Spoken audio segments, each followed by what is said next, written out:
welcome back to episode 39 of the Kit and Krysta podcast. Welcome. Woohoo! Another beautiful week. A beautiful day, a beautiful week, a beautiful episode of podcasting. There we go, we're here to cast the pod. Today, though, we're going to be talking about something maybe not so beautiful to some. We got such a provocative question about leaks and what the actual impact of leaks is. So we feel compelled to ask ourselves, are leaks actually bad? That is the question, because I think a lot of times you automatically assume that it's very negative. Right. But there could be another side to that story. We're going to look at it from every angle. Very deep analyses on the leaks. Indeed. We are also continuing our journey into our memory banks about Pokemon. Indeed. And in this week's Storytime episode, we're going to be talking about a wonderful experience we had making Pokemon curry with the Pokemon developers. Wonderful and delicious. Yes. Yeah. The developers were not delicious, but the curry was. The curry was. And Yes. Yeah. They're wonderful. The curry was delicious. It's getting awkward. I think people know that. As always, everything is made possible by our wonderful Patreon family. Thank you for supporting us, for keeping this channel going. We love you guys so much, and we hope that when you guys will consider joining us as well. And we are at patreon.com/KitandKrysta. We have lots of different tiers. We have lots of different extra bonus things that is available only to our Patreon subscribers, and it's wonderful. Guess what? Aside from this, we don't have jobs. No. So this is how we keep this whole thing afloat. We don't have jobs. We need to eat, people. Aside from this is the job. Yeah, this is the job. And you all are funding it. Thank you. That's right. Remember how we quit our jobs at Nintendo? Thanks in advance. Remember? I always hated getting that in an email. Thanks in advance. Oh. It's like, I haven't done anything yet. Well, that's what I may not do it now. I haven't done anything, and I'm not doing it now. But yeah, remember that time when we quit our jobs at Nintendo to become full-time content creators? Remember that, guys? That's happening right now. It's happening. Oh, boy. Awesome. Let's see what is happening. We have been playing some great co-op games on Nintendo Switch. Yeah. The video is out now. Yes. We teased last week that one of those games is one of my all-time favorite Switch games. Yeah. So I can say now that game is Crawl. Right. And that's Such a game deep cut. that I love. But some of those games we were trying for the first time, I saw a lot of people really liking Monaco, which was literally a game I hadn't heard of until I was doing some research for this video. That game's awesome. That game was really great. What I really liked about all 5 games that we showed in this video is that they're all very different. You have a game like Monaco that's like very heist-based. And then we had that game Death Road to Canada, which was another surprise to me. I didn't know about that game at all until, again, I was looking into this. And that one is sort of like Oregon Trail / shoot zombies in like a funny way. Yeah. And yeah, I love how there's just so many of these little gems out there. And hopefully you guys find a new game in that mix that you haven't heard of. All these games also, like, they're not new. Like, again, as I was doing my research, like, this game came out in 2017. What? Right. Where was I? How did I miss this? There's just too many for you to look through. Right. And sometimes it's kind of hard to find the gems in there. But we found it for you guys, so hopefully there might be more in this next Indie World video, which by now has happened. It's happened. We do have a reaction video on our YouTube channel. Please watch that. Yes. Who knows? Who knows? We could add more to the library. Sports Story Shadow Drop? That's I've been waiting. That's the only thing I keep going back to. We'll see if that Sports Story Shadow Drop came plus true or not. More Silk Song. Silk Song, yes. The Silk Song that's never going to come out. The mysterious Silk Song. Oh my gosh, yeah. Yeah, it's like an ongoing joke now, pretty much. But yeah, we had a lot of fun, though, playing those co-op games. Yeah. And definitely want to do more. So if you like that video, let us know. Right. Or if there's other games that you guys have found that you want us to try, we'd love to try it as well. Our next Super Kit and Krysta 64th, though, so we hinted at this last week, the 10-year anniversary of the Wii U is nigh. Oh, yeah. And I can't believe it. So next week on the podcast, we are doing a big retrospective on the launch of the Wii U. So that's going to be a big one. That's going to be really interesting to look back on that. But for Super Kit and Krysta 64, we are doing a closer look at Nintendo Land specifically. And we will be ranking every single one of those attractions in that game. some are a little shaky. When was the last time you played Nintendo Land? Oh man, it's got to be at least 8 years ago. It's been it's been a real long time. I don't think I played that game after, the first sort of initial launch of the Wii U. Right. So, yeah, it's been a while. I did watch a video on some of them to get caught up, and I was like, I do not remember this at all. Somehow. Yeah, there were a few of them. I was like, wow, I had no recollection of this one. And there was a lot more than I thought there was. Yeah, there's 12, yeah. I thought there was like half of that. So for some reason, I don't know. Maybe it was...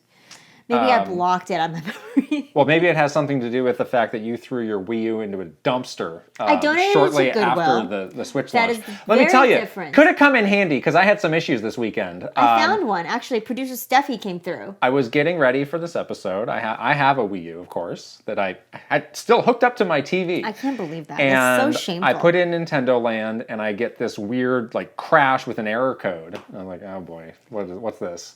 It always happens and to you. And I do it a few more times. Well, that system's a piece of junk, okay? That's what I'm saying. It's like, this is a good thing for happens you to me, happens to everybody. Not look at the system with rose-colored glasses. I put it in later. a couple more times, and I'm getting the same error. So I Google it, and it's like, this could be one of two things. Either you have a catastrophic hardware failure. Or you just need to reinstall the game update for the game. So I did that, and it worked okay. And then I tried to make a Me For You, and I got an even more scary crash.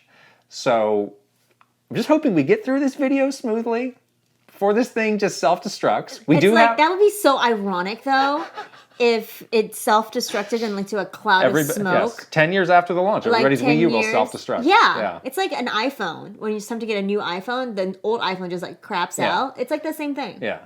So yes, producer Stephanie graciously lent us hers as a backup. She came through on a Sunday. It was amazing. Of course, she always does. But yeah, that's going to be interesting to rank those. Can I give everything a bad ranking? Well, there has to be a number one. That's the whole point of a ranking. Oh man, it's going to be like cream of the crop. Right, it can't just be like a thumbs up or a thumbs down. It's going to be bad. Yeah, it's going to be bad. We'll see. That was very shaky times, people. Right. Shaky times. But then, speaking of Wii U, we got invited onto a podcast that we both love, which is Retronauts. That's exciting. They have the definitive statement on what is or isn't retro. 10 years Is it ago. 10 years old? Yes. If it's 10 years old, it's retro. So the Wii U is now retro. We have been invited onto this podcast to talk about the launch. It's not out, I think it's out next week. Right. So it's not available just yet, but you can look forward to that. Yeah, so lots of Wii U lookbacks. Right. In our future and present. Right. They are our wonderful Patreon brothers and sisters over at Retronaut as well. Yes, of course. So give them a look. But yeah, it's going to be really fun and a good little warm up for our talk next week too. Yeah, I think it's on a lot of people's minds. It certainly was a very interesting time. Right. You look at the good and the bad and sort of what it meant for the future for Nintendo, and it's really a kind of a pivotal time, and a lot happened to us. Yeah. So excited to kind of dig into all of that and remember that too. The last thing I'll say on the Wii U today is, again, spending those couple hours getting ready for that episode. It is shocking to me that Nintendo went from the Wii U to the Switch. It really is. It's like a system that had so many problems at almost everywhere you look, to a system that is so good almost everywhere you look. Yeah. Really learned a lesson. Man, learned it good. That is like the ultimate U-turn. Da-da-da. Gotcha, didn't I? Oh, man. Boy. Yeah. It's like a hard lesson to learn. Guess you wouldn't know. What, me? Yeah, out to pasture. You sent yours. Oh, the Wii U. I thought you meant my You do this with life. a lot of things that we ultimately need for this whole venture. It's like, well, I had that, but I threw it away. I had that, I gave it away. I stomped on it till it broke. I don't want to have it. We need it. No, we don't. I can't have everything. We need it once every 10 years. Jeez. And I'll figure out a way to get it if I need to have it. But you don't need to hook it up to your TV every day like a maniac. On to greener pastures. This episode is sponsored by Mint Mobile. Wow. Thank you, Mint Mobile. Mint Mobile is awesome because it is a alternative to big mobile. Right. They have plans starting at just $15 a month. How do they do it, you ask? Well then, let me tell you Please. how they do it. They are online only. Right. So all of that cost of being in a retail store, they basically pass those savings onto me and you guys. Yeah. Which is great. Yeah. And let's be honest, going into those stores, not that great in the first place. Ugh, it's like the worst. It really is the worst. You have been using Mint Mobile. I have. It's been working really, really well. It's very easy. You get a SIM card. You can either transfer over your existing mobile phone number, or you can get a new one based on your zip code. The service is really, really solid. All of the, you have all of the, wireless services as well. And I have not noticed any difference between that and my big wireless provider at all. So $15 a month is really a great deal. Yeah. And again, one of the head honchos over there. Ryan Reynolds himself. Wow, isn't he handsome? He's very handsome. Wow. Trust that man. To get your new wireless plan for just $15 a month and get the plan shipped to your door free, go to mintmobile.com/KitandKrysta. That's mintmobile.com/KitandKrysta. Cut your wireless bill to $15 a month at mintmobile.com/KitandKrysta. There you go. That's it. We'll put the link, of course, right here and also in the description below. All right. Should we move on to our beautiful, delicious story time? Yes. Yay. This is one of my favorite things that we've ever done. Ever. And it is when we had the brilliant idea of inviting Mr. Masuda and Mr. Omori, the great Pokemon developers, to come on to Nintendo Minute. And we were going to do a cooking episode making Pokemon curry, which you might think is a ridiculous thing to ask two very busy developers to do. But we made it happen somehow, which was like a miracle in and of itself. And then the episode also turned out to be a banger. Awesome. Yeah. Exactly. A banger. So that was like the curry on top, I guess, of the rice. So to start the story, I think we should say, go back many years. So Mr. Masuda used to go on these worldwide press tours for the launch of every big Pokemon game, mainline Pokemon game. Yeah. And we were kind of responsible for managing those and him for how many years? 7, 8 years? Pokemon games have come out. Yeah. A lot. How many gens have come out? I remember the first one that I did. I forget what game it was. Black and White? It might have been Black and White or even something before that. Heart Gold, Soul Silver? The first 2 appointments that we had in the day of the first day, which is my first time meeting him in person, canceled. Which is like, when you're a PR person, it's like a nightmare. It's like a nightmare. Worst thing. Yeah, it's so embarrassing. And he was none too happy about it. So I was like, oh, this is getting off to a bad start. Yeah. But we really both got to know him really well over the years. And he became a good friend to us. Yeah, and he's really just again, we're so lucky to have known all of these great developers, because it's like when you meet someone that you admire, you hope that they're nice people. Right. And they always, from our experience, I think they always just turn out to be even nicer than you expect. Right. And Mr. Masuda is certainly no different. And getting to know him, like beyond the work stuff, like knowing him at dinner and like getting to know his wine taste and all that stuff. Right. So it's great. He's someone who truly enjoys life, and I think he wanted to go on these press tours, because he wants to promote his game, but he also likes seeing the world. He did. And he is a true wine aficionado. Oh my gosh, he is. Sometimes when the developers would come over, if we go out to dinner, I'll order the wine, because I'm not sure these folks know what they're getting into. Yeah. But with him, it was like, no, please, do the honors. And he would always pick something great. And we would also hear he's staying an extra day and he's touring wine country. He has a private tasting at Opus One that he's going to go to tomorrow. I was like, well.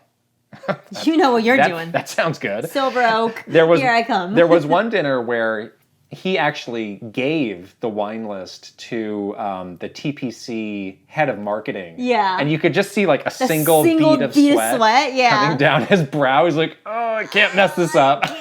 This is where you go and talk to that restaurant sommelier and you hope that person knows what they're doing. Right. He made a great choice, and he wouldn't have cared anyway, I think. Yeah. He's so good-natured about it. But yeah, so that's kind of why I think we were able to propose this, was we had really put in the time to get to know him and have a great relationship with him. Yeah, and we had done other Nintendo Minute videos with Mr. Masuda and Mr. Omori in the past for past Pokemon games, for Oh my gosh, now I'm totally blanking. Well, again, every other game. Every other game. But like we've done like other episodes, like we did like rapid fire questions. And we've done like episodes that were beyond sort of very traditional interviews. Well, that was, again, one of the other factors, because when he would come, he was so on script, is like, here are the things I can talk about, here are the things I cannot talk about, here are the things I want to promote. Right. So it didn't feel like we had a ton of wiggle room to do something super creative, because it was like, I can only talk about so much, I'm not going to elaborate on that much.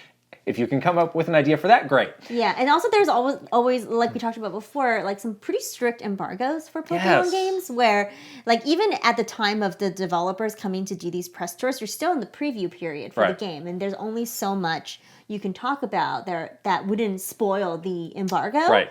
And it would get more and more complicated too, because it's like every game there was like more sort of little details that you had to like be careful not to accidentally show, and you had to have the special build of the game where it only showed up to this part, and you grab it out of the media's hands when you get past a certain scene so they don't see the other stuff. So it's pretty kind of hard to like thread that needle, I guess. Right. Yeah. So, for Sword and Shield, we was like, we just got to do something different, because those videos were fine, but they were a little dry. Right. And we had both been very intrigued by this curry making part of the game. So I think we just thought, like, let's just shoot our shot here and really propose something that's really different. And, it does tie back to the game. Right. This is a new addition to the game. We can have sort of a more casual conversation with them as we make the curry. We can still touch upon whatever the key points they want to talk about are. We can still put in like, any sort of gameplay stuff as it relates to features that they wanted to chat about during the cooking process. Right. It's just the cooking process is just a vehicle, like a more casual way for us to have this conversation. That it's not like, let's just sit down and interview them. Because it's really boring. Yeah. And they both said, absolutely, let's do that, which was a bit of a surprise. Yeah. I mean, we talked about last week, though, about how, the Pokemon Company really flipped years earlier from being like uncool to being cool. Yeah, it's true. They were like the worst to work with, and then suddenly they were like the best to work with. So I wasn't completely shocked, but it was just like, as you had written it on the page, let's do exactly that. Yeah, and no comments. I had written it like sort of as a dream scenario where like there's could have been several ways. Like for example, if they were like, we're fine if you guys make the curry, but we don't want to do any of the cooking. Exactly. Like, we just want to sit there and watch you guys make it and chat with you. Like, that could have been a lower lift option for them. And I wasn't sure, like, will Mr. Masuda want to put on an apron and chop carrots? Like, I don't know. Like, that seems like a weird thing to ask someone that is, like, on this, like, 2-week press tour. That's kind of big ask. Right. Right.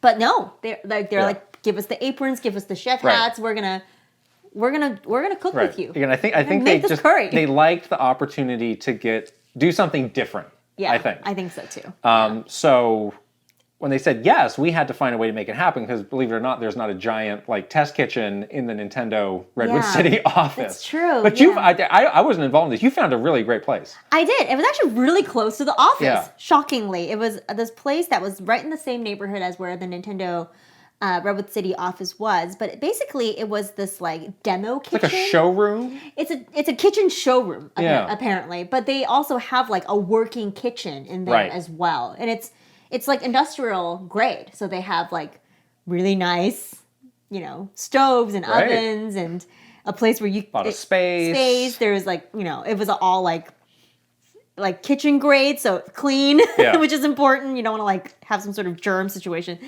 There was, places for you to like have like running water and all that stuff, refrigeration. And they also had like a ton of, utensils for us too. So we didn't really need to bring in a lot of utensils. So that was clutch. Yeah. You have your own personal curry recipe, which you brought to the table too. I did. I have a curry recipe. I love making Japanese curry. It's one of my favorite things. It's delicious. So I had this recipe that I made a couple of times that's pretty simple, that I thought we could easily like replicate. But we also like wanted to add some elements to make it look like the actual dish in the game. Right. Which is pretty interesting because it's kind of untraditional, because they add there's tons of different curry recipes in Sword and Shield, but like one of them had like like sausages. This was spicy sausage curry. Was the one that we were replicating. So we had to like go buy like spicy sausage and add it into my original curry recipe, which was pretty funny. And we both had this idea for like the thumbnail of like a side by side of the game curry with the real curry. Yeah. So it was like we need to be able to make it look exactly like that. Yeah. So I studied that game curry photo very intensely. You submitted your curry recipe to worldwide curry expert Chris Kohler, right? Chris Kohler approved and he gave it the thumbs up? He gave it the thumbs up. Right. I was really pleased by that, that I was able to get that review from Chris and the legitimacy. Now Kohler legitimacy. I think his recipe involves putting a lot of chocolate in. Yeah, he likes the darker. It's almost like curry. mole. Yeah, at that point. Have you done that? Delicious. I have not done that. My curry is very, it's like a little bit lighter. Yeah. It's very traditional, but it does use like some of the fruitier elements of you had like an apple in it or something? You have to put apples in it. Yeah. So I submitted the recipe. We sort of like added the elements like the spicy sausage to make it look like the game. So one fun thing is I actually made the curry the night before because obviously we didn't have... TV magic. You gotta have Food Network TV magic, right? Like obviously we didn't have like hours and hours with Mr. Masuda and Mr. Omori. They only had about an hour with us. Right. So we needed to like sort of shoot the cooking process and the cooking, like putting everything into the pan and all that stuff. But, you know, as soon as we finished that, we just did the old swappity swap. Right. With the actual cooked curry that I made the night before. Right, because you're supposed to like simmer it for like an hour or something. It takes a long time. So we just skipped that part. We did all the prep on everything, put it on the stove, and then I was like, oh, switcheroo. Yeah, and they were like, whoa. I think they didn't realize that was going to happen, which is really fun and cute. But yeah, we basically pulled another curry out of it that was already finished and made. And actually it was really good because it had been simmering. It's always good better the next day when you make Japanese curry. So it's actually like really good at that point. Like super like all the sauces had like soaked into all the veggies and so it was so yummy. The other really fun thing about that experience is this curry recipe, you make the curry sauce from scratch. You can always buy like the little pre-made... The bricks, which they're also really good. So no shame to anyone that makes curry from... You need to punch those up, I always feel. They could be a little bit, they can be a little bit bland. Yeah. But I obviously wanted to make my recipe from scratch, and I remember like in the video you'll see like really cute, just like really cute scenes of like Mr. Masuda like smelling the spices and stuff because he's like, oh, I totally thought that you were going to use a brick. Like I totally thought, like right before we started filming, he was like, you're making this from scratch? Like, oh my God, I did not know that. I thought you were just going to put like the bricks in. I think you're dealing with her. Yeah, I think he was like so pleasantly surprised and like, dare I say, a little bit impressed. So I was like kind of excited about that. Like he didn't realize that it was going to be like a real sort of like a real cooking thing, you know? Like we weren't just going to like microwave some curry and make him eat it, you know? Some takeout. Exactly. Yeah, that was really fun. Well, when we finished, like, we all took a bite in the video. I was like, "Oh boy, this is great!" But then when we finished, like he ate like the entire basically everything that was left. He did, which involved like 3 sausages, piles of rice, 3 sausages, curry everywhere, slathered. Yeah, this was at like 9 a.m. Yeah, and he said he was eating. He said, "I have been on the road for 2 weeks." And eating like so much restaurant food, this feels like home. Like it feels like a home cooked meal. I'm so tired of these 3-star Michelin restaurants. I know. Gosh. This Chateaubriand and this caviar. Get it out of here. I want this curry. This Opus 1 tastes like bathwater. This swill. But no, he was like, I really miss like a home cooked meal. I feel that. Like sometimes when you're on vacation for a long time, you just kind of like miss cooking for yourself too. Like I totally get what he's saying. But it was so cute. Like they were really involved. Like we had them. They're basically like our sous chefs. They were like chopping carrots. I remember we had a fun discussion about like how do you chop your carrots? Oh yeah. It's like I wanted like let's make them the same size. Like everyone's not like we're not cooking like a random sizes of carrots and like we were making them rustic style. That's my style. You of like cooking. The rustic style, as we know from all the other cooking That's videos. Real home cooking, okay? Not made by a machine like you. What? It's not rustic. It's made I won a cooking contest. Love though. Yeah, but they were like super into it. They were. You know, that was the best part too, is once we were like in the kitchen together, like no one was like, oh, prissy about whatever. Right. Like, oh, I don't want to touch that. No, I mean that's a sign I think of a good developer is, you know, you want to experience things and you know, you want to do different things that can expand your horizons. So exactly. That's what those two were all about. Yeah, they were so good natured and just so, I don't know. I really enjoyed all of our experience with them, but this one especially was just like, yeah, it really showed you like what kind of people they are, you know? And that was in 2019. Yep. And I don't think I think that was the last of those trips because now he's got this big new job at the Pokemon Company. And gosh, that was really like the end of an era in so many ways. So many ways, right. Yeah. And then, of course, the world got turned upside down and there was no travel for many years. And he's off to other bigger projects and responsibilities. I would think. Now, hopefully, he's still drinking some Opus One and eating some curry. But that curry recipe is in the description of that video. But why don't you put it in this description? I was just gonna say I'll put it in this description too. So you guys want to make it, tell me because I want to know how you like it. There have been a lot of people that have made it. It is good. There was one person in our Patreon families that said they make this curry for their birthday every year now. It's a tradition. Wow. So I love that. I think that's awesome. That should be a new Patreon tier. Krysta makes you curry. And you like send it in like dry ice or something. Oh, I love to do that. I love to. Anytime. Yeah. The curry tier. The curry tier. Maybe I'll team up with the one and only Chris Kohler. There we go. I'll send you a curry a month. Curry sommelier, yes. But yes, that was a wonderful time. Absolutely loved working with those developers and so nice to do something very creative with them. Yeah. The launch of Pokemon Scarlet gets closer.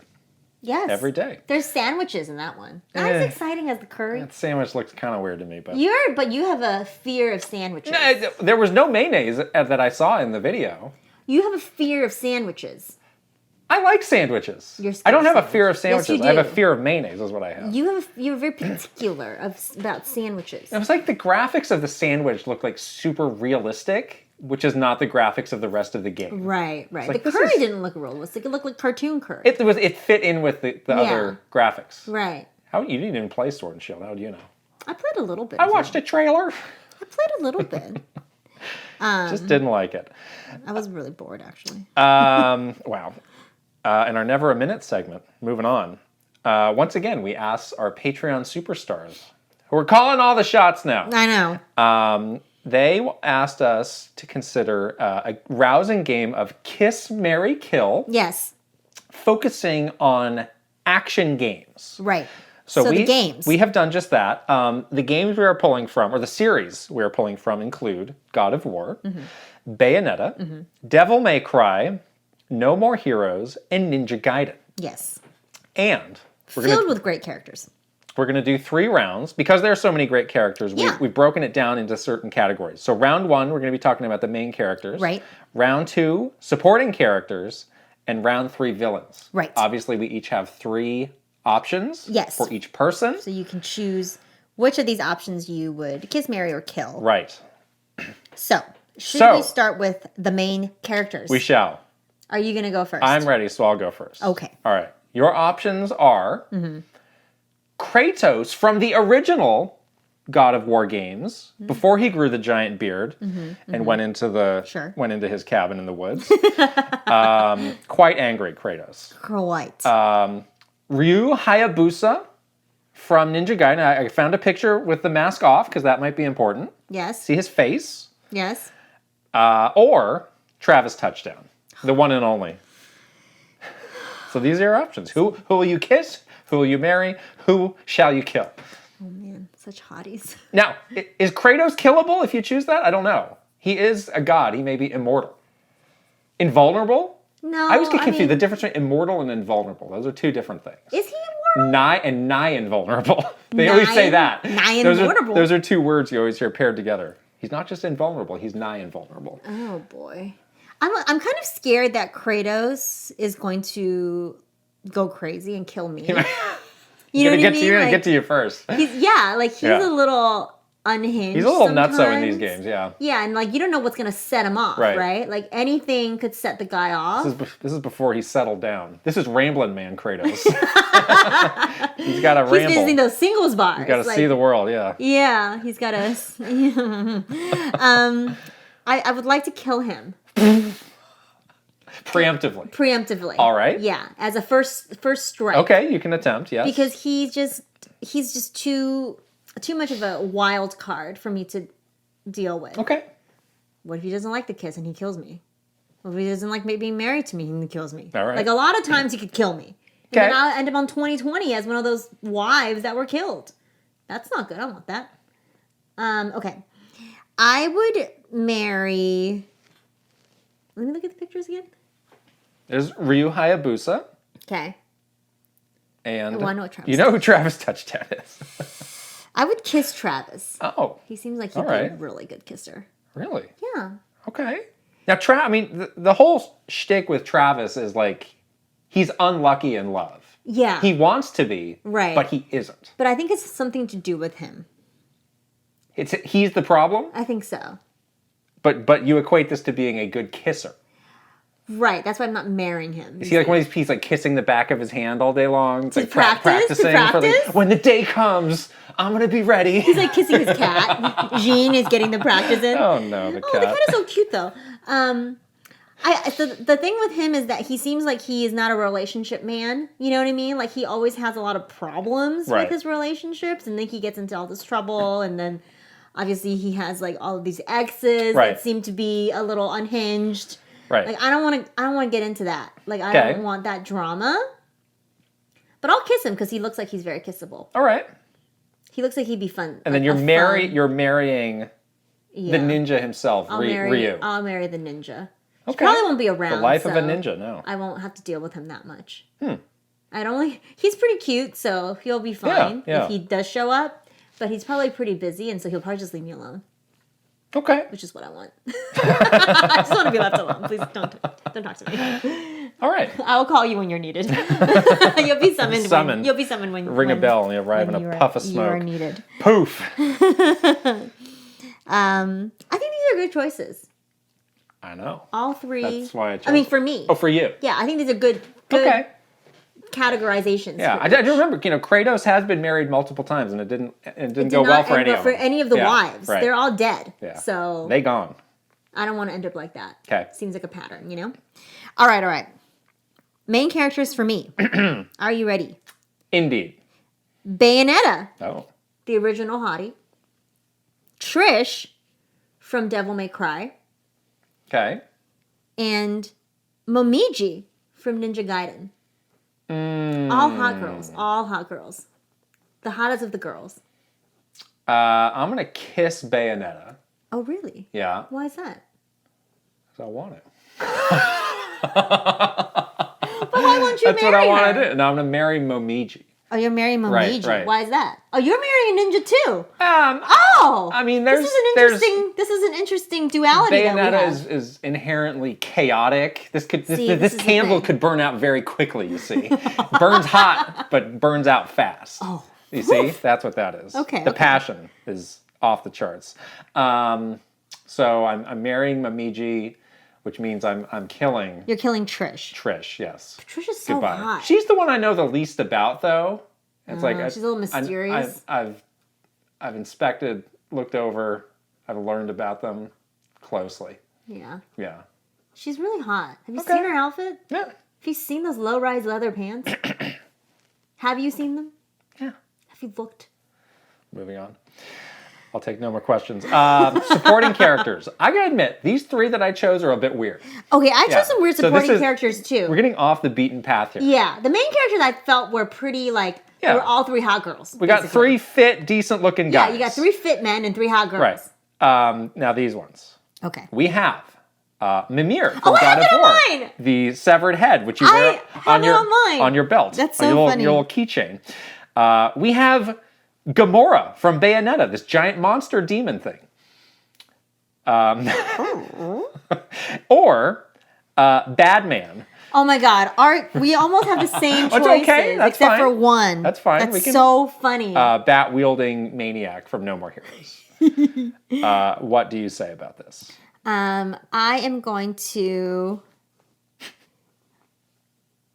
I think I'm going to kill the monster from Bayonetta. Oh. Again, seems like it'd be hard to contain this thing. It's like 300 feet tall, but right. Sure. Like when I can't... I don't even know if I can reach the lips from where I am. You gotta marry it then. If I marry it, where are we gonna live? I mean, may not be the most kissable face. Yeah, exactly. It's gonna like eat my head. Yeah. Like I'm scared of being killed. Scared? I'm afraid. I'm so scared. I'm scared of being killed or eaten. You'd be eaten. Yeah. Yes, exactly. Okay. And so I shan't attempt to kiss or marry. Okay. And I don't know where to put it if I marry. It's not like a rabbit in a cage. Like I can't. Okay. Where am I supposed to put this thing? You know. Okay, so then I've killed that. I'm gonna kiss Mimir. He has a lips. I mean, he's just a head. It is a severed head. Is there some sort of an odor problem? Like no, I think it's fine. Decomposition? He's not gross. Like I could kiss him. He's got a real bushy beard, which may not. Just hold the head out. You know, it's like one of these. Like you just hold the head like this. And you He's got whatever, Scandinavian delicacy got stuck. He's got some pickled herring stuck in there. Well, he's not eating. He's just a head. He's just telling you a story. Well, not anymore. He's not. He's just telling you a story. You just hold it. Maybe 2 weeks ago he did. Are you holding the head? See, look, and you just go in for it. Not on camera. That ain't free. That's a Patreon tier. That's another Patreon tier. Okay. Kissing slimes. You know what I mean? Like that's not bad. Right. That's not a. He has horns, so just watch your eyes when you're going in. Boop, like don't get right in the. Well, you can control it. You're holding the head, so it's okay. You just manipulate. You're in charge. You can rotate this head. However that could be good husband material. Just put the head in a box when you're done. You see, you've upset me. In the basement with the rabbit. It's the rabbit corollary. Yeah, just put the rabbit. If you don't and the Mimir head. If it's acting up, just get out of here. No, I don't want to marry Okay. It has no body. So then you are marrying... I'm marrying Batman. Batman. That's okay. He's fun. Batman's actually he has a good personality. He does. Could be fun, yeah. He's funny. All right. You know what? That's what a girl wants. I want to laugh. Great. Okay? I don't really care. Just make me laugh into my golden years. It's not a bad day. All right. I feel good about my choices. Okay.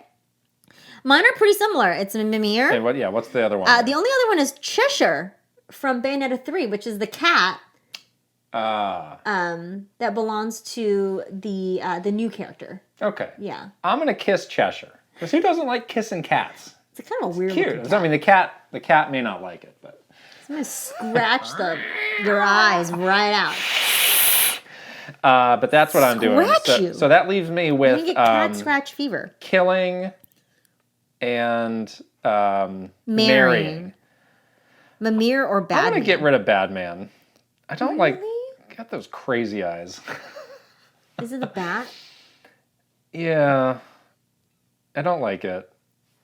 That's all I have to say. There's something off-putting about that. So I guess I'm marrying Mimir. I'm marrying a severed head. So now I can take my own advice and stuff him in a box. You just do the rabbit methodology then. Right. Yeah, you can put him in a box. Right. And then just put him somewhere else. Exactly. He's easy I'm taking my own advice. Easy to contain. Yeah. You need to tell you stories. You can tell you like bedtime stories. He is wise. Can I ask him for some advice? He's seen a lot. Yeah, he can give me advice. That's good. Right. It's not terrible. It's not a terrible life. Okay. All right. Villains. We got some weird ones here. Okay. Option 1 is Alma from Ninja Gaiden. No joke, one of the most frustrating bosses I have ever fought in a game. Yeah. I don't do a lot of controller throwing. I may have thrown the controller when I fought this boss, and I may have also quit the game because I couldn't beat her. Got some interesting qualities to her, in addition to being a disgusting demon. She's kind of hot. Got some Bodhi-ish There's some qualities. potential. Baldur from God of War. Oh, Baldur. Baldur himself. Or Damon Riccatello from No More Heroes 3. Oh, Damon Riccatello. Look, he's got like the Bluetooth Oh God! He's got his little Bluetooth friend in right now. I'm just killing. That is like the worst. That's a good personification of someone that I absolutely, just truly dislike. You know, his name. He is named after the former head of Electronic Arts, John Riccatello, Yes. who Suda had some issues with on one of his earlier games. Holding a grudge? He's just, classic businessman. All business. I hate that. That just bro thing. On reflex, you're killing Damon. On reflex, killing Damon. I can't stand him. But Fu said I love you, Damon. Damon! That trailer was so good. I love you, Damon. I hate Damon. Ew. All right. Damon's gone. Damon's off the board. Damon's gone. So, I will. There's another real brambly beard situation with Balder here. Balder is. He might also talk you into getting like full body tattoos. I know. I'm just looking at the tattoos and thinking about what he. They're well done though. They're very well done. He clearly. But he also is. He clearly knows a guy. He also is kind of a loose cannon. He's pretty wacky. He's wacky. Yeah. Like he might be a handful. Yeah. I'll just kiss him. I'll kiss him. I'll meet him in that ska bar, What? I don't know. The ska bar? Yeah. Why are you going to a ska bar? That's where he is. What? That's where he is. With this neck tattoo. Like, I don't know. You're playing like Big Bag Voodoo Daddy or something? Or like what? Yeah. What's going on? I don't know. Why did you say a ska bar? I feel like he's got some tendencies. Drinking an IPA and like... Yeah. Actually, I guess if you dressed him up, he could... You right? He could be Do in a you not ska see band. it? He's playing trombone in a ska band. He's playing trombone or something. Or like... He's got a black fedora. Yeah. And he's drinking IPAs in between sets. Exactly. Yeah. Can you see it? I really got that vibe from him from that game. I don't know why. I'm like, why is he this person? That is too funny. But now I can't unsee it. I need to go off of it. I'm going to kiss him in between the sets as he drinks so that has left you marrying disgusting demon lady Alma. Yeah, that's cool. Well, a wonderful life you two shall have together. I feel like she can teach me some stuff. Okay. I don't know what they are. All right. But I'm willing to learn. How to be a pest. Well, I already know how to do that. How to get under people's I skin. already know that. It's true. We'll get along great, actually. What a duo you'll be. We'll get along great, honestly. Great. Okay, here we go. Villains for you. Thor. Fat Thor from God of War. God of War Thor. God of War Thor. Got it. Fu from No More Heroes. Fu, yeah.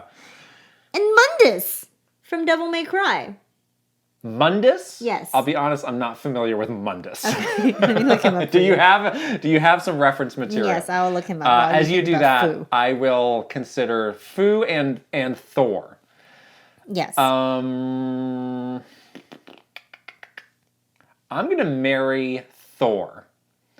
Because again, going back to our conversation with beat 'em ups, Thor is part of Norse mythology and Daddy's got money. Oh, Daddy's got money. Okay. Yes, I'm going to be lavishly living it up. And clearly Thor's been living it up too. This is Mundus. Yes. He looks like the guy from that show, The Shield, Michael Chiklis. Okay, good. That's a really good name for that character. Mundus. Mundus. Well, I'm glad I didn't choose to marry Mundus.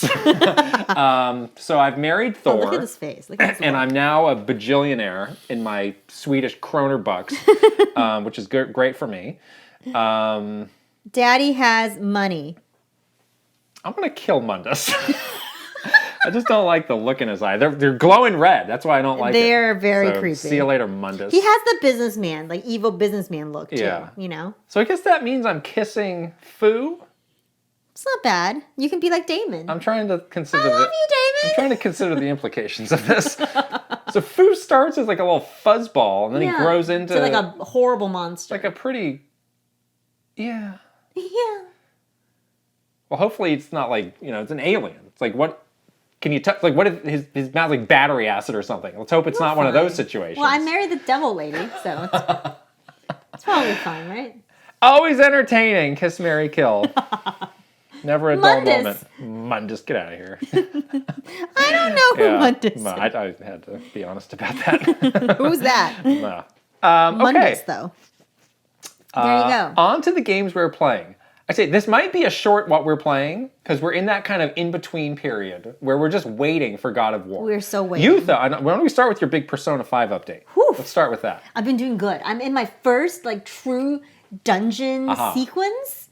So I am now sort of past the initial tutorial stuff that I talked about where you're learning about, you get a sense of the character. Right. I now have a full party as well of different characters that I've... Can I ask a dumb question? Sure. Since I've never played a Persona game. I have played a Shin Megami Tensei game, sure. though. And I know that involves you recruiting enemies to your side. Do you do that? I know these series are related. It's sort of in a different way. So when you fight the enemies, there is an option for you to talk to them to steal their power. Okay. And then they become alternate personas. You have to choose the right thing to say. Yeah, you have to have a conversation. Right. Yeah, and there's weaknesses and strengths based on... Yeah, exactly. Right, that's familiar. And then you have all these different personas and you can actually fuse them together to create new personas. Yeah. And then they will give you different skills, which is actually pretty... The battle, the whole battle system, the whole thing with the personas and how that adds to each of your characters, how you do that is very, very deep. So sometimes I'm a little bit overwhelmed, Yeah. But it doesn't seem like I have to fully do every single thing all the time, which is good because then you can sort of pick and choose what you want to focus on. But yeah, so now I have sort of a full party. I have, characters that I've been getting to know through the story, and the mission that I have is very clear what I need to do. So I'm in a sort of a dungeon, quote unquote, and the dungeons are pretty interesting. It certainly is very different than the slice of life I'm at school and meeting my friends and living in a coffee shop and things are happening. Yeah. Sort of side of the game.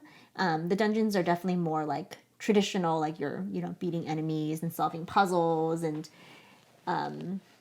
getting finding chests and it's very almost like a Zelda dungeon. Yeah. There's sort of puzzles and things like that to get to the boss. I think I'm getting pretty close to the boss fight, so I'm kind of excited to see what a first boss fight will feel like and how that will...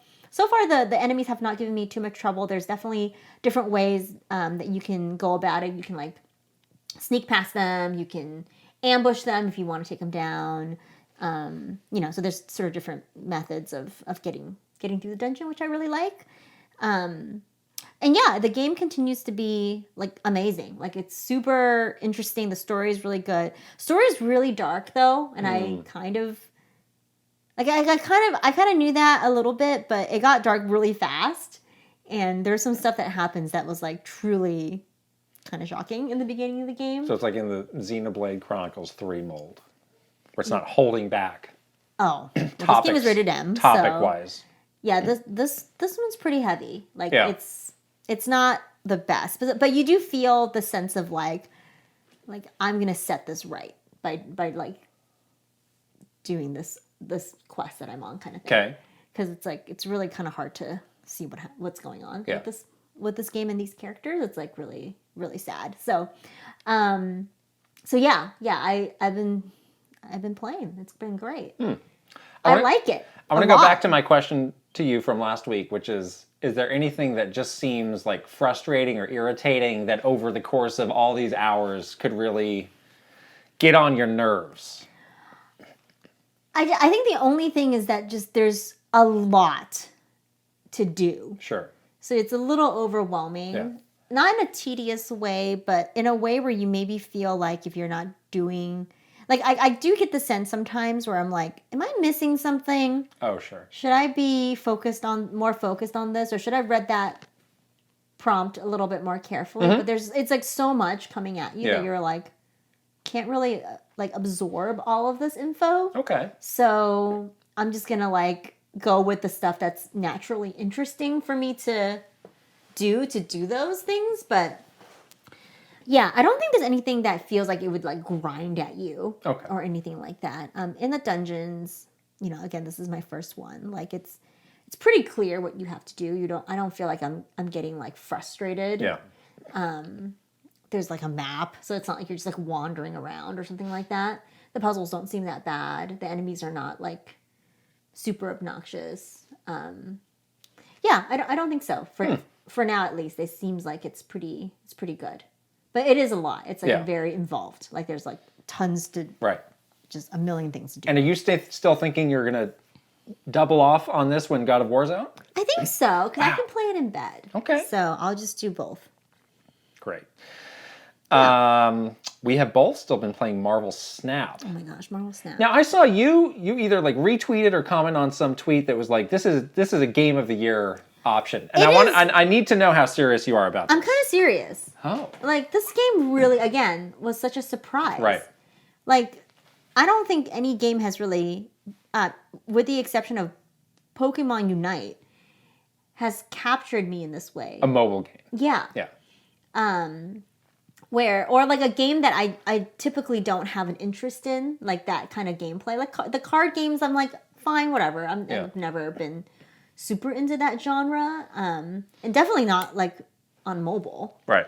But it kind of had that same feeling where like, you know, Pokemon Unite was like, I don't have really that much of an interest in like MOBA games or whatever, but all of a sudden like this game sort of made it accessible in a way or whatever, like it made it interesting in a way where like super captured you. Right. And I truly was like, I'm just going to play this game. I'll just dabble. It's like a free game. Who cares? Like, can't hurt, you know? Dabble for a couple of days and probably fall off. But I'm like obsessed with it. Like I play like hours a day now, which is kind of ridiculous. Right. And it continues to, I don't know, it's like, it's done in such a good way where it has a great pattern for you to like get better at, kind of like Pokemon Unite, where it's like very samey, but you feel like you can improve strategically. And then like they have like these like fresh little campaigns or updates to keep it feeling like they're always going to be like updating it and making it feel new and with these new features and stuff.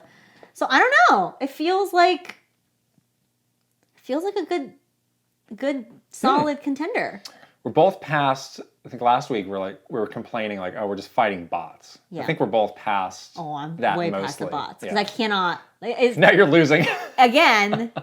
To make the comparison, you thought we were esports material. I know. Now I'm like stuck between level like 20 and 21. Oh. Like I just can't. I would get to like the very edge of 21 and then like I would lose.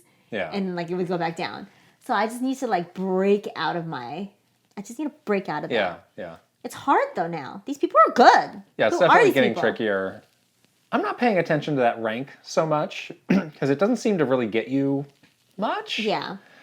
We did learn a bit about like the progression of the cards. It seems like the cards are broken into like 3 big pools. Right. So once you get everything in pool 1, which is mostly random how you get it, you move on to pool 2 and then you start getting those cards at random. Right. Which probably makes it easier. That's why we were getting like different cards. Right. In the beginning. Right. Yeah. So that probably makes it easier for the game to match you up against people who are getting the same cards, which is smart. Right. The thing I'm really surprised at is I'm still running into new locations that I haven't seen. Oh, yeah. And those are fun because they totally change up the game. Exactly. And the strategic implications. Right. And then they have like location features of like the week or something like that. Right. So it's like where you'll this see it more week often. You'll see it more often. Like the cloning vats or whatever was like the feature over the last couple of days. Right. Which is pretty interesting. Yeah. Now, did you buy Captain America? Yes.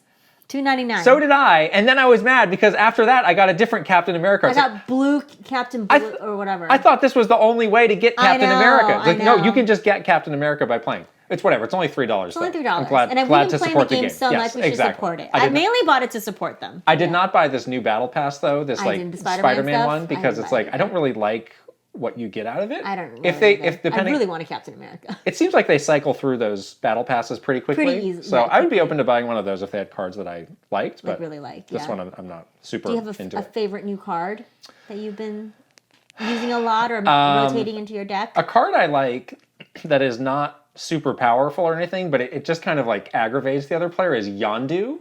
Oh, because it destroys. Who's from Guardians of the Galaxy, and he's got that little that floating arrow. So basically, when you play Yondu, he will destroy a random card out of the other person's deck. Yeah. Your deck's only 12 cards, so like it's kind of a big deal. It's kind of a big deal. Yeah.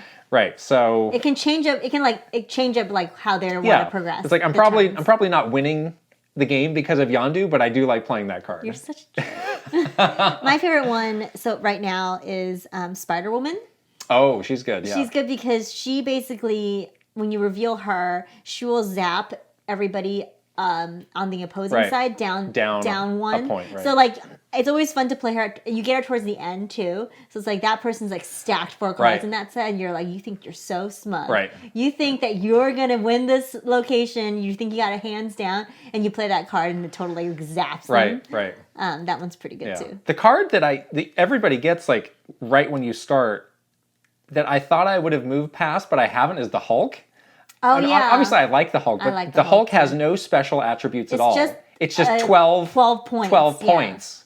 Could be a ringer, though. I haven't really seen a lot of cards that match up that amount of points. Right. So, like, if I get that, I'll always play it in the last turn to, like, turn the tides on somewhere where I was iffy. Or, like, somewhere that you feel like... It's like, wow, this is still pretty useful. And the animation when you play Hulk is always the best. It's, like, super, like, it feels, like, very... powerful. Right.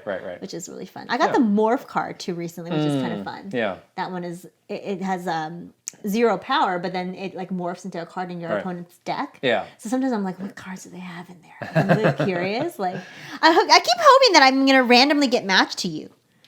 That would be funny. Fun, but I don't think that's going to happen, though. Yeah, I haven't yet. That would be cool. I wish we could play with friends. That would be awesome. I hope we looked that up. That's not in the game yet. I hope that they I'm sure they will add that in some update and make a big deal about it. Yeah, that would be really cool. I would love to play with friends. Last thing for me is I finished Mario and Rabbids last night. How did you like the ending? That was great. I thought the last boss was really good. It's fun, right? And the ending was very nice, and I enjoyed settling in for some 30-minute Ubisoft credits where they include literally everybody. Stand up and then I just let it play back, on the sidebar. Like I think I was like watching TV or something. Yeah.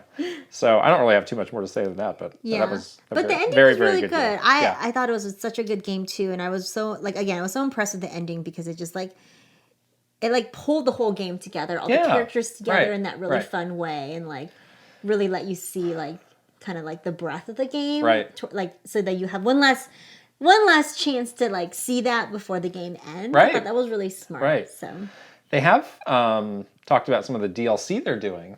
Yeah, and the version of the game that we got has all the DLC included. It's so exciting. Yeah. That's fun. Yeah. Yeah, I'll probably go back to that at some point as well. Everybody talks about for the first game the Donkey Kong DLC being like better than the main game. Yeah, I didn't play that. I didn't beat the first game. It was so hard. Yeah, so I have high hopes for the DLC. Yeah. Maybe in like December or something like that. It's a good game to go back to. And now that you finished playing, do you have a spot in your head for, don't tell me what it is, but do you have a spot in your head for where it falls on your Game of the Year list? Oh, you're trying to get this sneakily out of me now? No. I just wanted to know if you've been thinking about it. I've been keeping a running list of my Games of the Year. Okay. I won't tell you where it is, no. But you do have for yourself, you do have a decision made of where it's going to land? Well, there's still, God of War we haven't played. Right. Pokemon we haven't played. But there's still only a couple left. I don't know where things are going yet. You don't know anything. I don't have a clue. That's what I want to Or do I need to tell you this now? I just want to know. Well, what are you doing? I'm not telling you. Exactly. And you Marvel should Snap keep it to yourself. Everything. Marvel Snap, 1 through 10. Sweep Bodhi, Marvel Snap, this card. There is some Bodhi in Marvel Snap. There is? Oh, I need to get White those cards. Queen? I don't have that card. Gosh, I'm missing out. Posing is spot on. White Queen. Those heels? Come on. Oh. Okay. Anything else you're playing? No. Those are the only By the time we record next week, we're going to have some great God of War. Then it's going to be like the Elden Ring updates where it's like every week you'll get the God of War. Well, this game is not, I don't think this game is as long as Elden Ring. But I mean, you guys will get it though. Like I think towards the end, maybe there's a little bit of like fatigue. I don't know. But I don't care. I'm still going to talk about it. So yeah, I'm excited. I can't wait. It's the God of War season as the end. It is. It's getting cold. The game. Oh. It looks like it's freezing in that game. I love it. So I think it's just perfect for the November time frame. Like it's the perfect Thanksgiving game that we'll be hopefully kind of keeping pace with each other on. We posted a video that was borderline clickbait, which was our God of War review. which was this little guy? which was just 10 seconds of you posing with the axe. And people didn't seem that mad about it. I think people are like, wow, that's a cool axe. Great axe. Yeah. The review is, this axe is cool, and I'm sure the game is cool. That's the review. We don't have a code. We don't know. High hopes, we don't get anything, High hopes. no. We have another sponsor. We do. This is a good one. Yeah. HelloFresh, thank you for sponsoring this episode. HelloFresh. With HelloFresh, you get farm fresh, pre-portioned ingredients and seasonal recipes delivered right to your doorstep. Skip trips to the grocery store and count on HelloFresh to make home cooking easy, fun, and affordable. That's why it's America's #1 meal kit. Yeah. What a great place to talk about HelloFresh in an episode where we talked about curry. We have been using it. Yes. There is, now that we are in this time of year, there is one thing that is really great about HelloFresh, which is... You don't want to go to the grocery store? This time of year, it's already started now. I don't know why. It's kind of crazy right now, isn't it? You get these rookies going into it's always like the old man with the written on a piece of paper list, just looking bewildered. He might like have like his wife or somebody on like speakerphone of like, what you needed, what kind of salted, unsalted butter. It's like, get out of my way, buddy. I know what I want. You're weighing me down. So none of that with HelloFresh. Yeah, that's true. You can definitely save a lot of time. A lot of Yes. Probably you're short on time around the holiday season, so it's actually really nice to have some of your weekday meals maybe taken care of with HelloFresh. My favorite thing about HelloFresh is just the variety of recipes they have. Like sometimes I get into a cooking rut, as I like to call it, where I'm just like cooking the same stuff over and over again.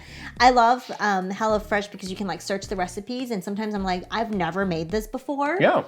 And I'm too nervous to go and try to like get all these ingredients. Like that's, and then you have like a lot left over, or you waste a lot of it, especially with like spices and stuff. So it's really nice that it's like pre-proportioned recipes. More than 35 recipes every week to choose from. Yes. And so much variety. Right. And I love that it gets me out of my cooking rut, which is awesome. Yeah, and we've been using it. We made some really great stuff. Yeah, so yeah, we're absolutely. very glad to have HelloFresh. Go to HelloFresh.com/KitKrysta65 and use code KitKrysta65 for 65% off plus free shipping. Again, go to HelloFresh.com/KitKrysta65 and use code KitKrysta65 for 65% off plus free shipping. 65 is the key number. 65%. Right. That is a lot of That's a lot. percents. That's a big one. Link is here, obviously in the description below as well. Get your discounts. Okay. News. It is news time. We've got 2 PlayStation stories here. Finally got some launch details for PlayStation VR. Ooh, that is a for the pricey... PS5.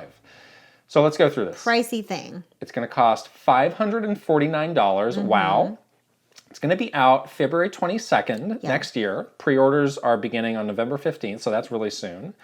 And they say there will be more than 20 games in the launch lineup. Are you getting this? No. No. That is so expensive.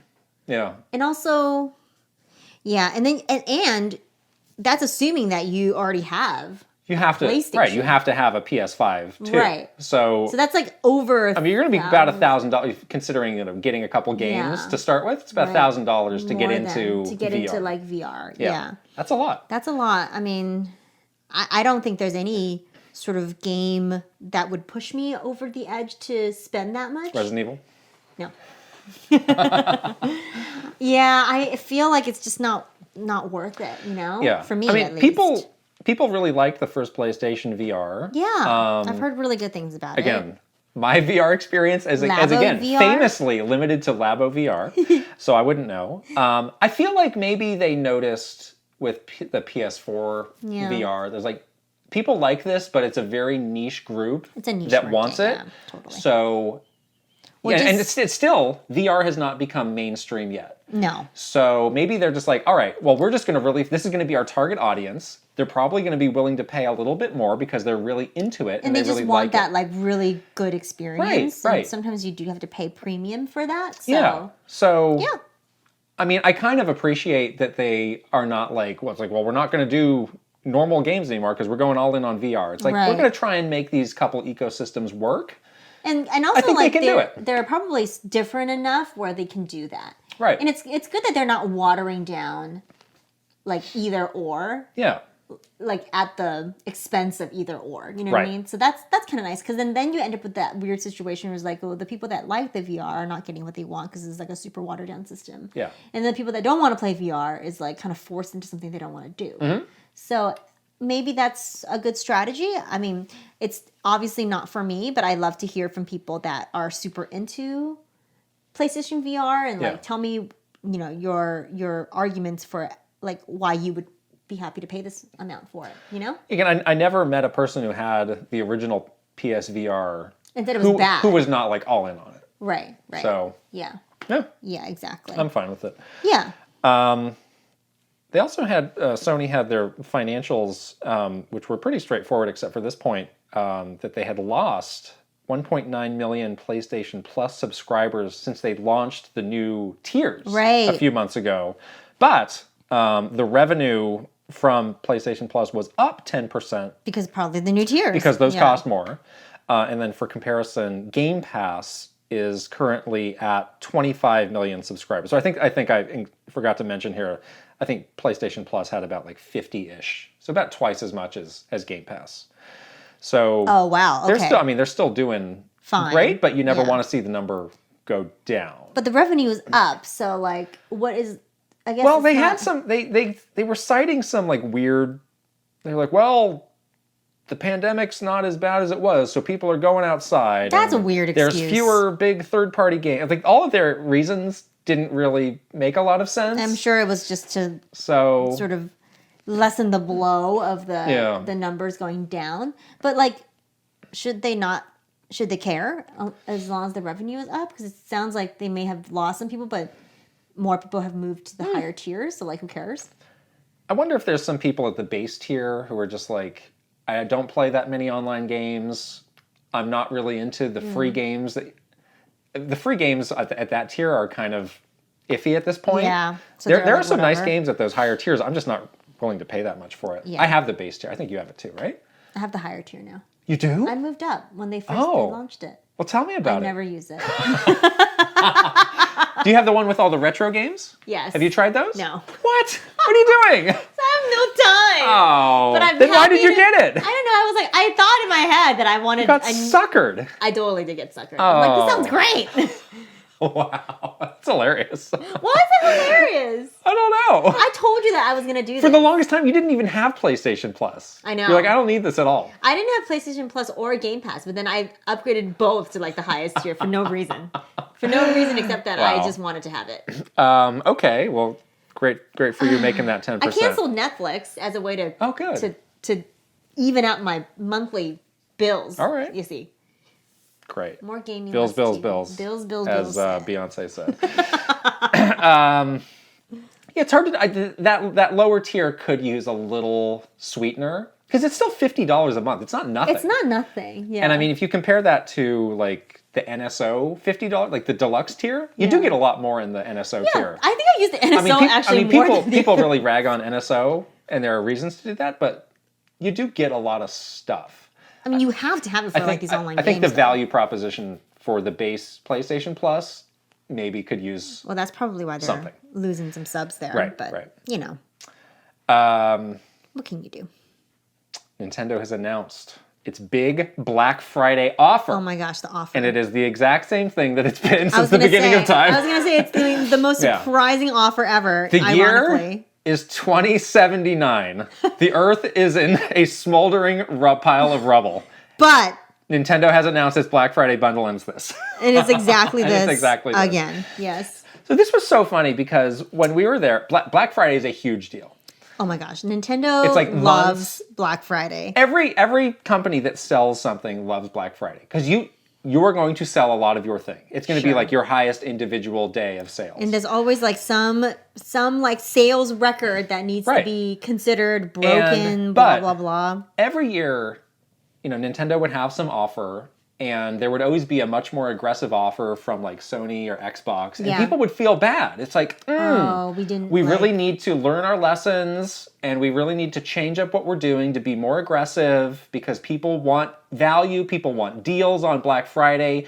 this is the last time. We're not making this mistake again. Right. And yet they've trotted this out like 7 consecutive years at this point. Exactly. It's like, why bother?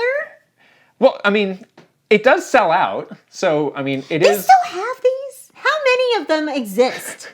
And where are they? Is it some like factory somewhere just has like I don't know. millions upon millions upon millions of Mario Kart Deluxe Gotta get those Switch bundles? We gotta juice these Mario Kart numbers.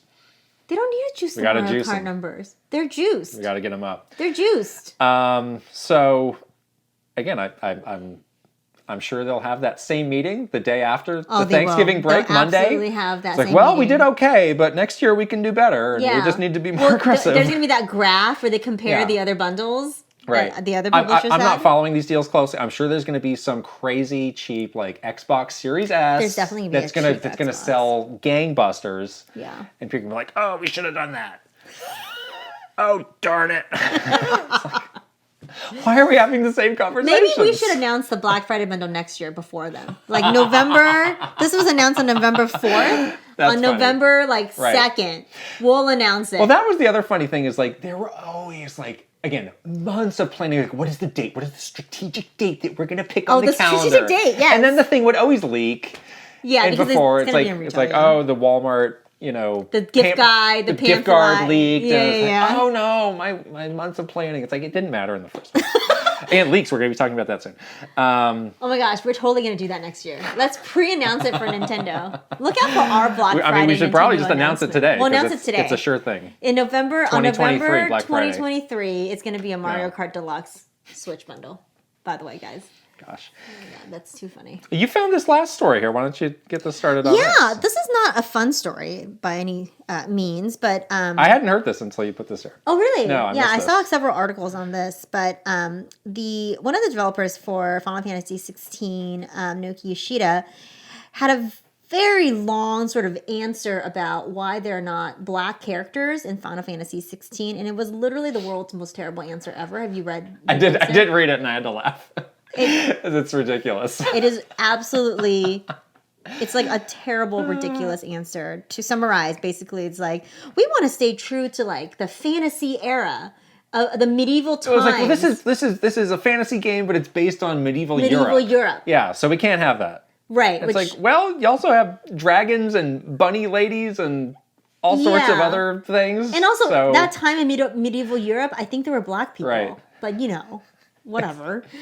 It kind of reminded me of some of the conversations that we would have a lot with localization teams and even our own developers in Japan about sort of these kinds of topics. And sometimes it's very much like, I always appreciated the Nintendo localization team because they would be very proactive in getting in front of this stuff and helping to educate the developers on a lot of these things that sometimes...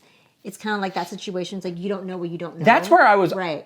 Like the way that response was written... Right. I wonder if like when he was getting asked that, he was like, we completely didn't even think of that. Exactly. And now I'm making up on the fly this That's why answer. It reminded me of a lot of those conversations that we would have like almost like education for those situations with developers. Like, hey, have you thought about this? Right. This is going to come up. Or like, have you thought about that? It just didn't seem like that was in consideration at all. And then it led to this like really just awful, like tone deaf, like uneducated response. Right. I don't know if this is going to change the, trajectory of the game or anything like that, but probably not. I'm sure it won't. It's just unfortunate, like in this, in this day and age. Yeah. Like we shouldn't be here, but here we are. On to our questions. Yes. And on to this big discussion of leaks. We should say every question we get comes from our great Patreon subscribers. Honestly, have such smart Patreon subscribers. Every week, I have no trouble finding a dozen wonderful questions. They always ask such intelligent questions that really I really appreciate. Right. But yeah, let's talk about this. This is a really big one. I'm just going to say, every week we do a bonus Q&A as well with about 12 additional questions, including some spicy topics. We had a very spicy topic. For example, last week we had a question about a certain image of Luigi in a tennis outfit, which you gave a very great response to. That was interesting. If that sounds like it's up your alley, that's available. Patreon.com/KitandKrysta. Oh, man. But our first question is from TurboChargeNerd.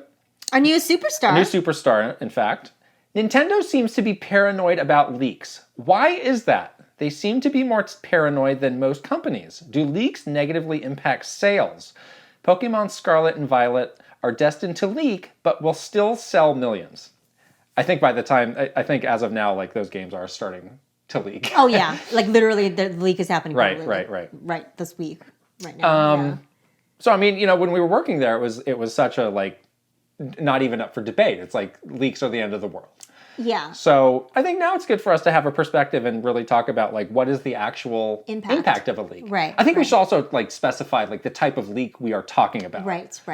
I'm thinking mostly of, like, information leaks. Not like a game, like a full, like, game code leak. Yeah. Those are bad. Game code leaks are, I think that is absolutely detrimental to That's a different sales. Thing. Right. Because then you could just, like, you know, pirate that or whatever. Don't do that. But yeah. We're talking about information. We're talking about leaks like that. You know, we're talking about a lot about embargoes. Right. But like, you know, yes, game information leaking before the plan. Right. So let's go right to his question, which is, do leaks negatively impact sales? What do you think? I honestly don't think they do. I don't think they do either.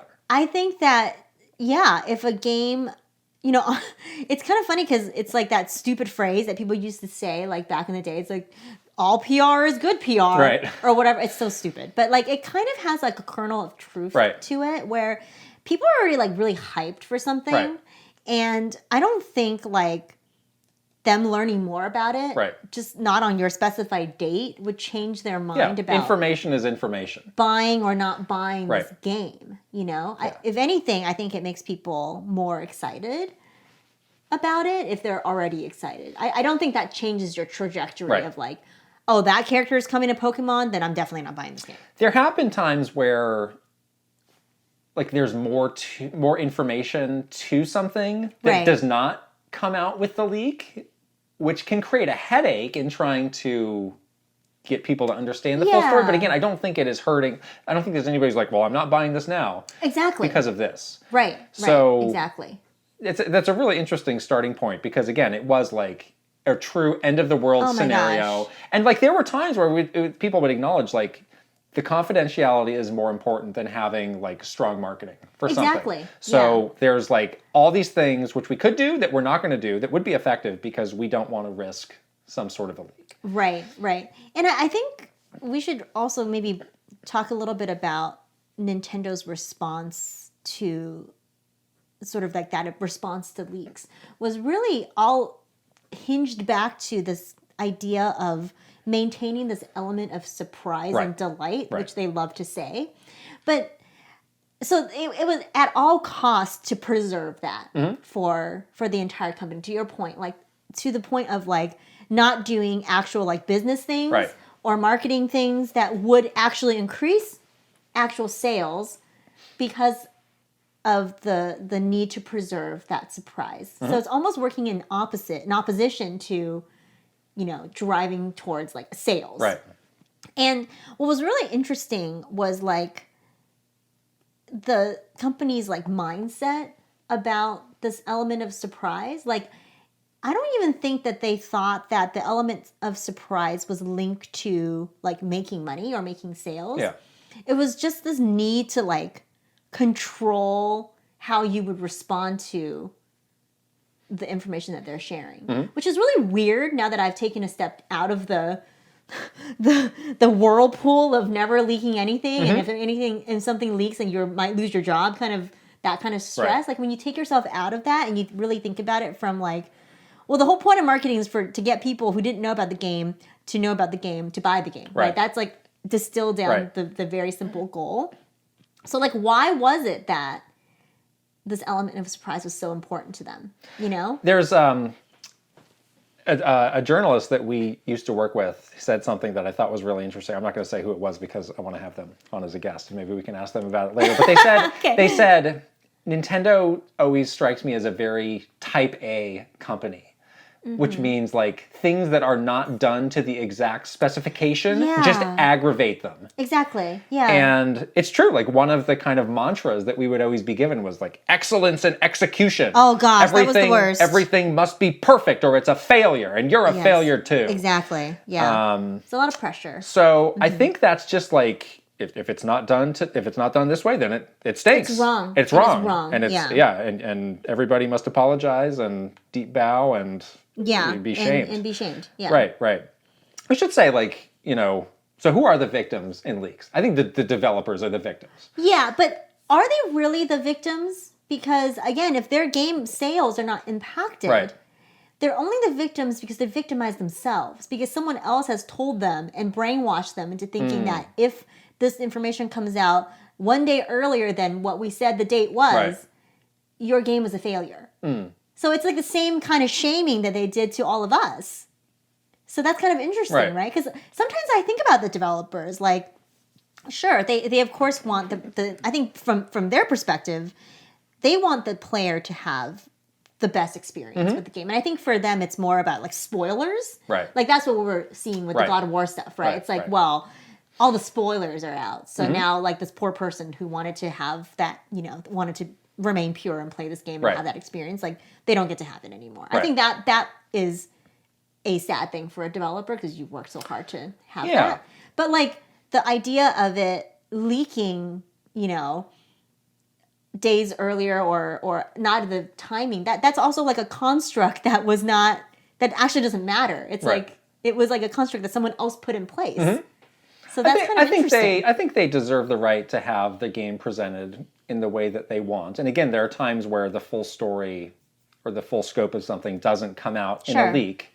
I just think like the whole like mentality around this is the end of the world was not productive and was not. Again, it's like when you're working on this marketing plan or whatever, you don't want it to leak. But the fact that it did, it does not mean we all need to go into code red and, flagellate ourselves for a month straight. Right. And the other thing that's really unfortunate is that every single time that it happened, it made the next thing harder to work on. Right. And you could do less. Yeah. Every single time you would be, it was like you had like a finite, bowl of marbles. And every single time it leaked, you took a marble out. Yeah. At what point do you have 0 marbles, There was one thing that I worked on that was mega confidential that I was kind of like the hub for. And, normally I would be working with all these different people from all these different functions to make this announcement. And it was basically like, this is so confidential. You have to do all of these like half dozen things. It's like, I actually don't know how to do some of these things. I don't, this isn't my job. I don't do this. Yeah. And they're like, well, you're just going to have to do it. It's like, this is actually more risky than bringing in the person who knows how to do the thing. Because I could mess it up. Yeah, that's true. Yeah, so, exactly. Again, it's like, who's the joke on? Or like the Smash stuff that I was working on. Yeah. Where I would sit in literally a room of 20 people. We would sit in a room for a weekly meeting. And I would cagily have to tell them like, so the next character, some of you know and some of you don't, will come out on a date that some of you know and some of you don't. Yeah. And we have plans that some of you know about and some of you don't. Yeah. And if you know about these plans, then you know what to do, right? And if you don't know about these plans, then don't worry about it. But then that was literally the meeting. Like, how is that productive for marketing this game? Yeah. And it always felt like it was a losing battle because, just the way these things work and, the timelines for the way products get out, it's like there were some things that just felt destined to leak. Yeah. But it was like we would never acknowledge that, and we would always try and fail. And fail to stick to whatever the plan was. You would try knowing that you would fail too, right. And then knowing the consequences of failure. Right. So it's like you're just like marching towards the guillotine kind of thing. Like, right. Why would you do? Like your whole team is just like let me just march off to die on this hill. Right. Right, so it kind of sucked. So I think I'm not suggesting like complete anarchy is the solution. Anarchy. Like I think it's good to have I think it's good to have a plan and aim to do that. But again, I think the whole end of the world mentality is counterproductive, Truly. a morale killer. Yeah. Because it's like everybody gets blamed too. It's like, who did? Did you do it? Why'd you do it? Tell me why you did it. How'd you do it? It's absolutely the media. Yeah. It's absolutely the creators. I'm like, it's really not, but okay. This like witch hunt would always happen. Yeah, it was definitely a witch hunt. Before all the information happened. And again, it's like you would be punished whether you did it or not. Yeah. And I think the other big change is this idea of, you know, maintaining the element of surprise for the sake of maintaining the element of surprise. Right. And having that. That's the type A mentality. Yeah. Having that be like the sort of the end all be all to all of your decision making just doesn't seem That's the same thing as like going to a diner and sending back your toast because it's like one shade too light. Right. It's the same thing. Exactly. It's madness. Yeah, it just seems like it's not sustainable for for like your business. Right. You know, and like if you like I would say that when we left Nintendo, it had gotten so bad. Like it had continued to get worse. Yeah. So it's one of those things where it was on like sort of a bad trajectory. And I just really hope that, you know, it doesn't continue to get bad obviously for the poor people that are still working there, but also like I feel like it does go back to you know, the company not making the right decisions because they're so worried about that control element of it, you know? So it's kind of a nuanced topic that we're clearly traumatized by. But I mean, think of, so like a counter argument to this is like, you know, the Mario movie reveal. It's like there was some stuff that leaked that was coloring people's perception of what this was before they saw the full picture in that trailer. Yeah. I think that's an example of a leak not being very helpful because people were jumping to conclusions and like freaking out. Like, oh, why does Mario's face look like that? Or I don't know. Well, this is that would have been a better decision would have been to just get the information out as early as possible. Right. But they were still probably so much in their like little brain of control. There are ways to. So they did it to themselves. There are ways to avoid the leak zone. Yeah. You can they refuse to do. Right. There's a lot of times we had like told them like, hey, let's try to bundle this stuff, get it out earlier so you don't get into the situation. And they were like, no, we don't care. Which was kind of like the Ubisoft Assassin's Creed show that we saw. And there have been other examples recently where they seem to be getting ahead of leaks. So, I mean, if that's there's a way to do it. If that's your goal, then that's an effective way to do it. It's just like get it all out there super early. Yeah, just get it out there so people don't speculate. Yeah. That's in the age of social media and the internet, like why not? Right. You know, that's like sort of the trend. Right. So, anyways, well, there is a way I think to we do agree it. on the do they negatively impact sales? Not really. No. So and yes, these games that are destined to sell millions will sell millions. Beyond that, a lot of nuance and I'm sure opinions on that. Yeah, exactly. Captain Alex, no let up here. Hope this isn't too controversial to ask now. Whoa. What do you think Nintendo's current frame of mind is on Twitter usage and advertisements? Yes. We're seeing reports on a supposed mass exodus of advertisers on the platform. Do you think Nintendo is currently reconsidering its ad spend on the platform? What do you think Nintendo's best alternative to Twitter would be, considering Twitter Directs have become a pretty regular occurrence on the site and tons of news and information is disseminated via Twitter? Where do they go from here if forced to ditch the platform? Great question. Very timely. Yeah, there was a rumor that, although we don't comment on rumors here, there was a rumor. What was the rumor? That they were pulling their advertising on Twitter. Oh, I hadn't heard that. Yeah, that was on like last night. I mean, I don't know. The source could be problematic, but yeah, I'm sure they're keeping a close eye on it. Absolutely. And I feel really bad for the people on the team who have to answer what I'm sure are a lot of clueless questions about this. Yeah. I think you... So are we paying for the check mark? Are we? What are we doing? Yeah, exactly. No, there's probably what does this mean for Doug Bowser's account? What are we going to do? Yeah, brand accounts. Should Doug Bowser stop posting? It just goes on. It goes on and goes on forever. There's probably so many meetings on this right now, and it's probably very much a hot topic. Yeah, I'm sure they're keeping a close eye on it. You know, I think it might make sense to say like let's cool it for the next couple weeks. At the same time, though, we're getting towards Black Friday, and you kind of need to not slow down. The holiday season Take the foot off the gas, as everybody would say. Yes. Right. I was going to say the holiday season is a big push. Right. So I imagine the thought process is let's slow down for a week, reassess, but it'll probably be fine. It's one of these things that like flares up for a week and then people get back to normal. Yeah. Although the more Elon Musk keeps tweeting, it may go on forever. I don't know. It might not be back to normal. It might not be back to normal, people. But it might be a normal that you have to accept. Right. I don't know if you can, yeah. It has happened before. So, we were there when the last election happened, and everyone was like, oh, Facebook is going to cause the end of the world because they're going to influence these elections. And it was like, we'll be careful. We'll monitor. Slow down. We'll do a report every 4 hours. Some poor person is going to burn themselves out. Someone's going to do a report. Making a report every 4 hours. Someone's doing a report right now. Then the conclusion will be, we need more reports. I don't understand this report. I can't make a decision until I have a clear picture. Make more reports. It's exhausting, yeah. What is the alternative to Twitter? Well, there's a lot of other platforms, that are not having these issues. Sure. There are other kind of newer platforms that people are investigating, trying out. I don't think Nintendo's going to jump on one of those. No, they're very slow to adopt. They're not even on TikTok right now, yeah.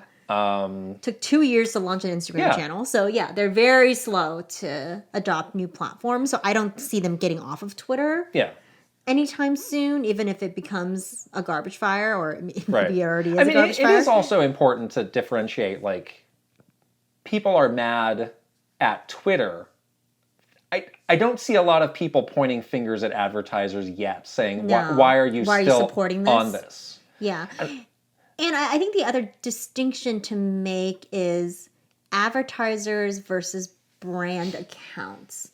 Because Nintendo has a brand presence. Sharing information. On Twitter, where they use to share information. Right. But it's not like they're paying Twitter to do that. Right. This is like organic social. Right. Yeah, Nintendo is not Twitter. Correct. They use it.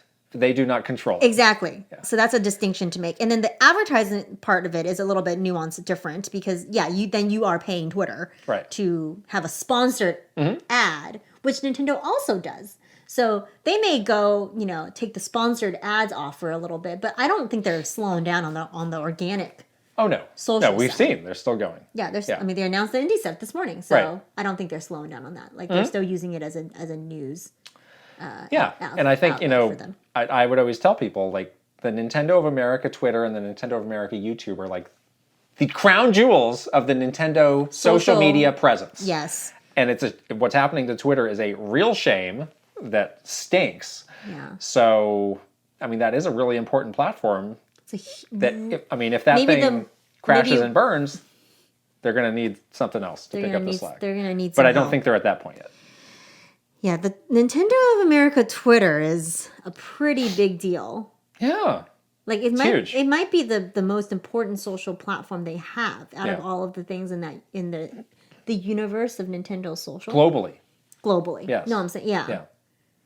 So. That is a huge amount of following and work. That's the oldest social platform that Nintendo has. The first one we ever launched was Twitter. That Nintendo of America Twitter account. Whew.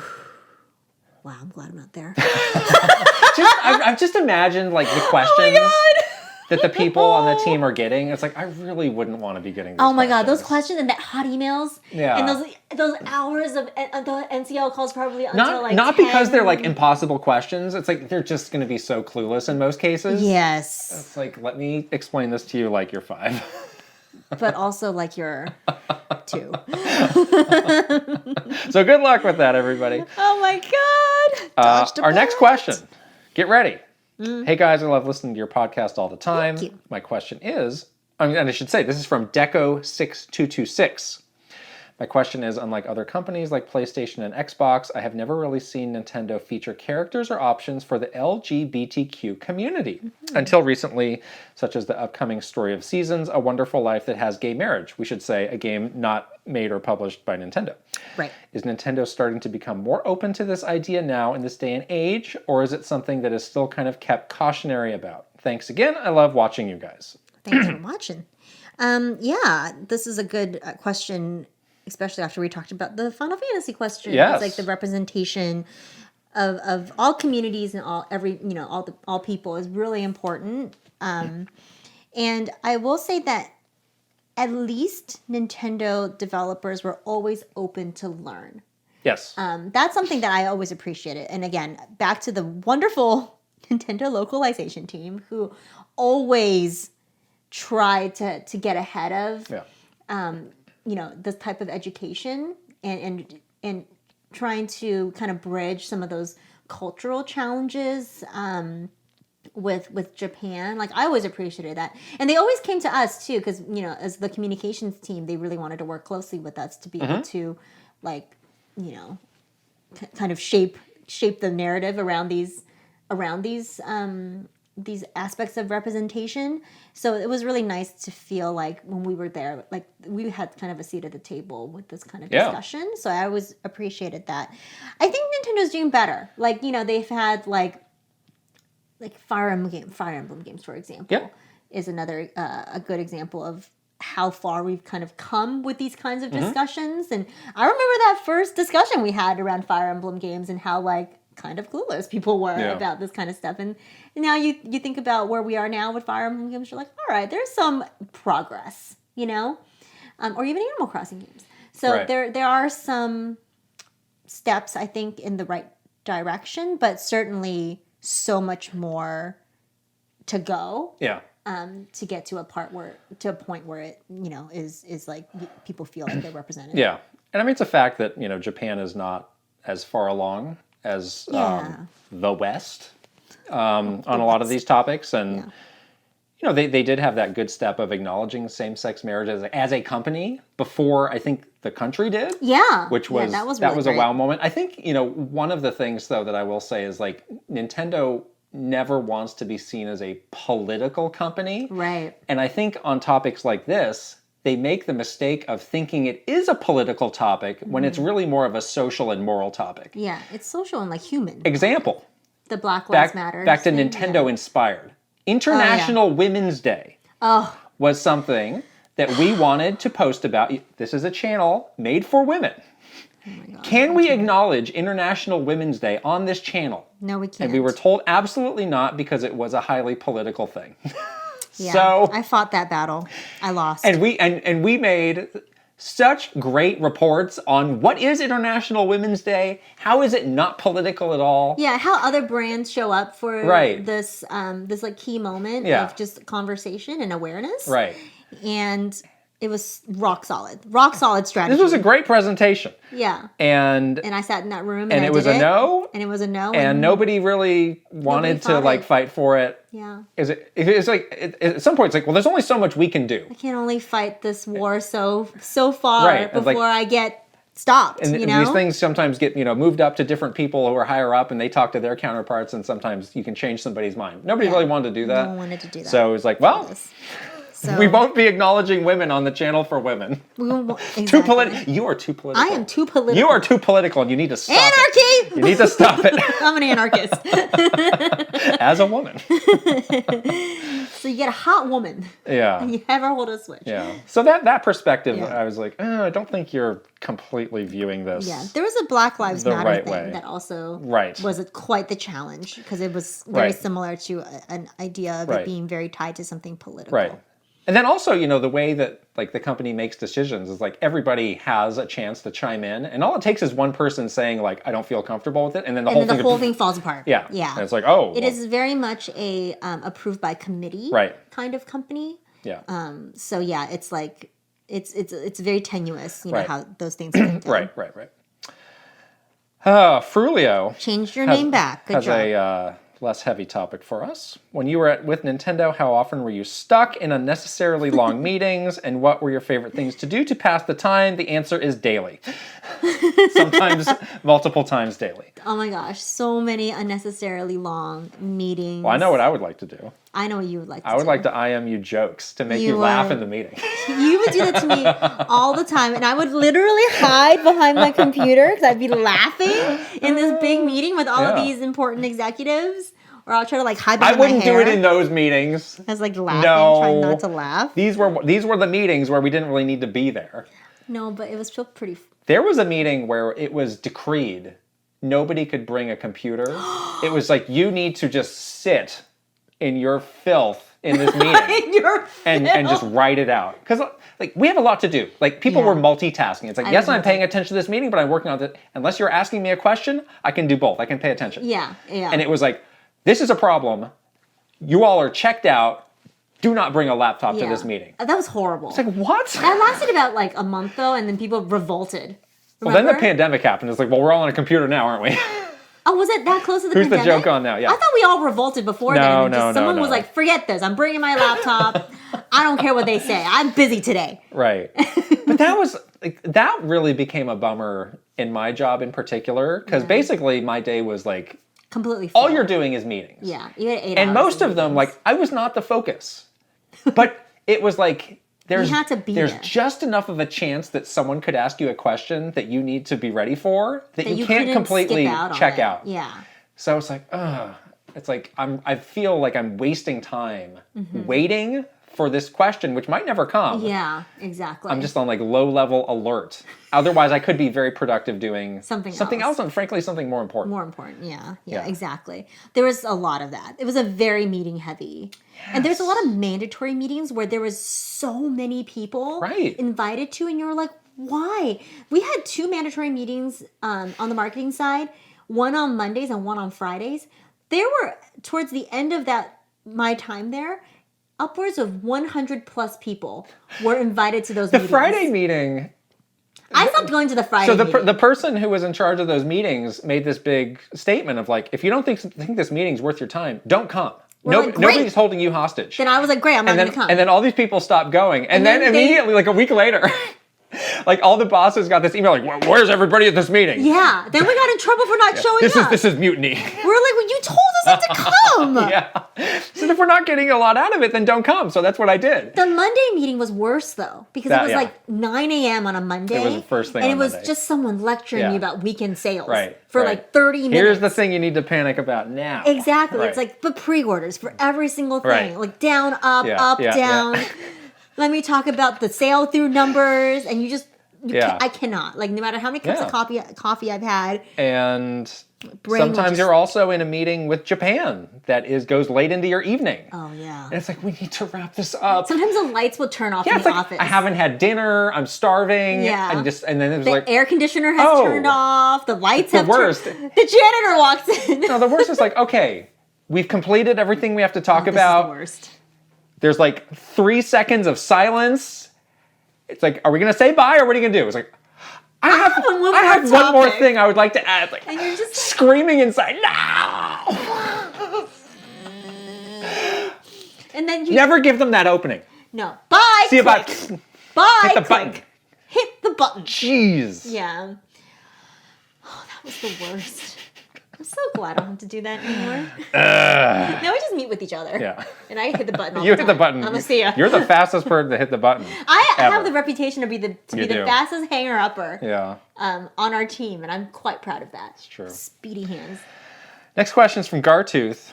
When Tropical Freeze, Donkey Kong Country Tropical Freeze was announced at E3 2013, it caused a backlash online for being another platformer on the Wii U and not something more different like a new Metroid Prime. In response to social media's outcry, Nintendo put out a video with Reggie to answer why Retro was making another Donkey Kong game.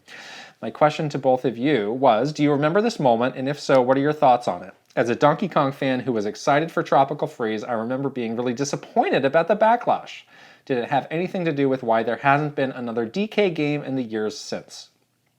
Oh and there's a picture of Reggie in a Donkey Kong tie. with Michael Kelba. Yes, that's Michael Kelba. Michael Kelba, who is the nicest person. Yes. Yeah, you know what? I do remember this moment.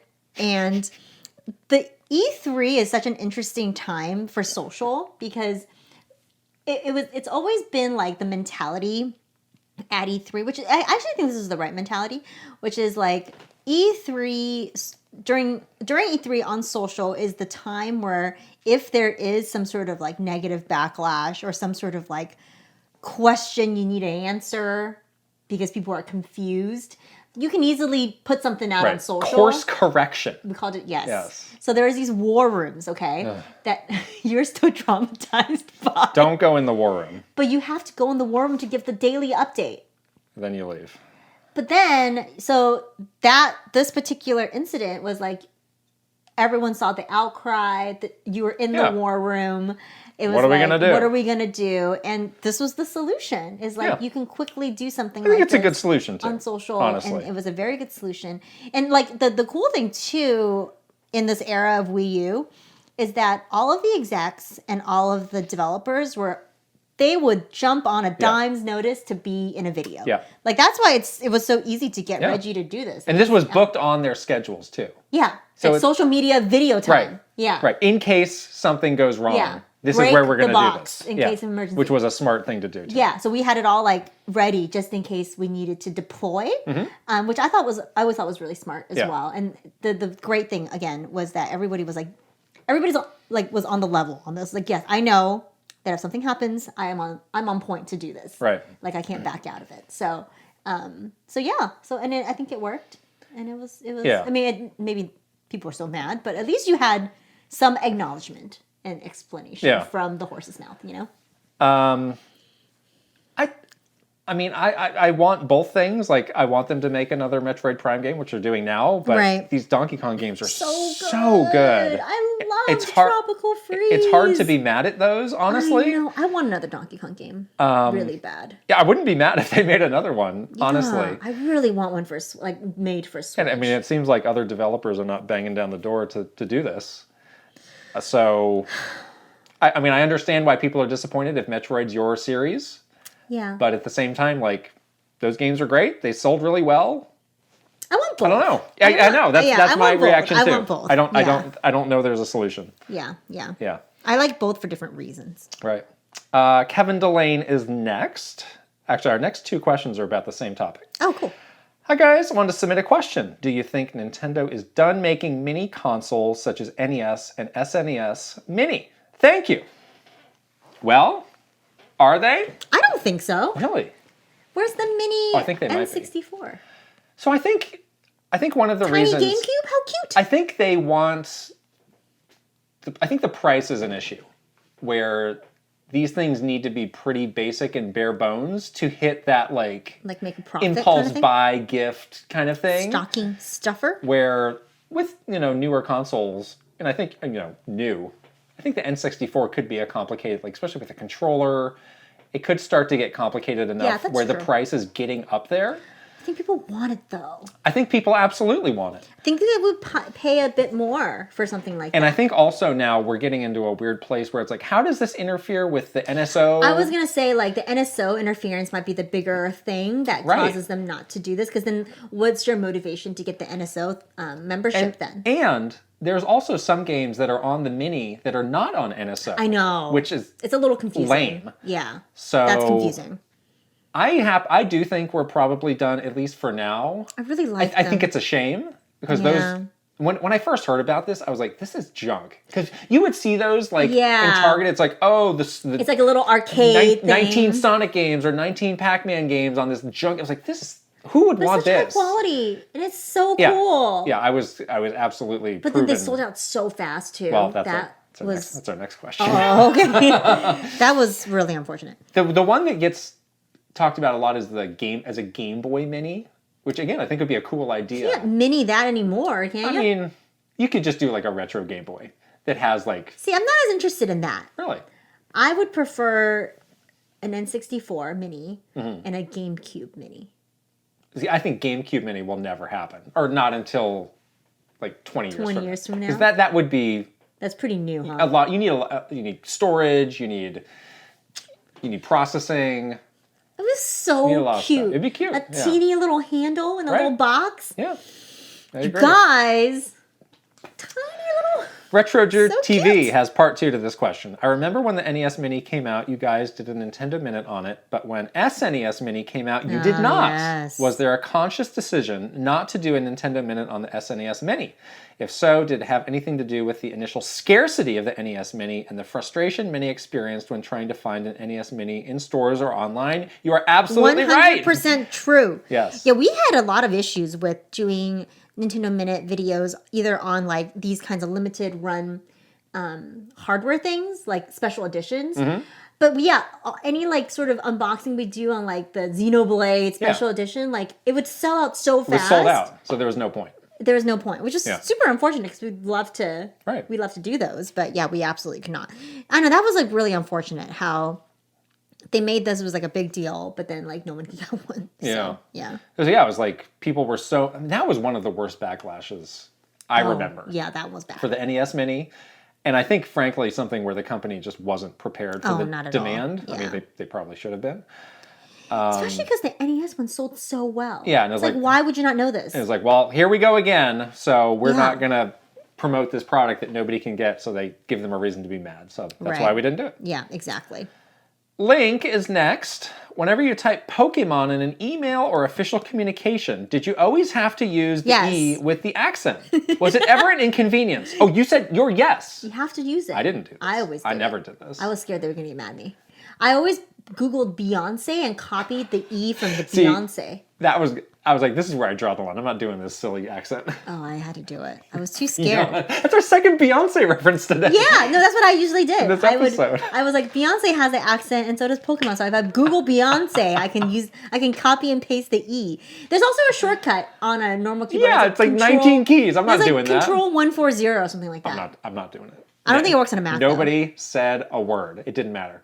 You don't have it. It was a big. You wasted your life.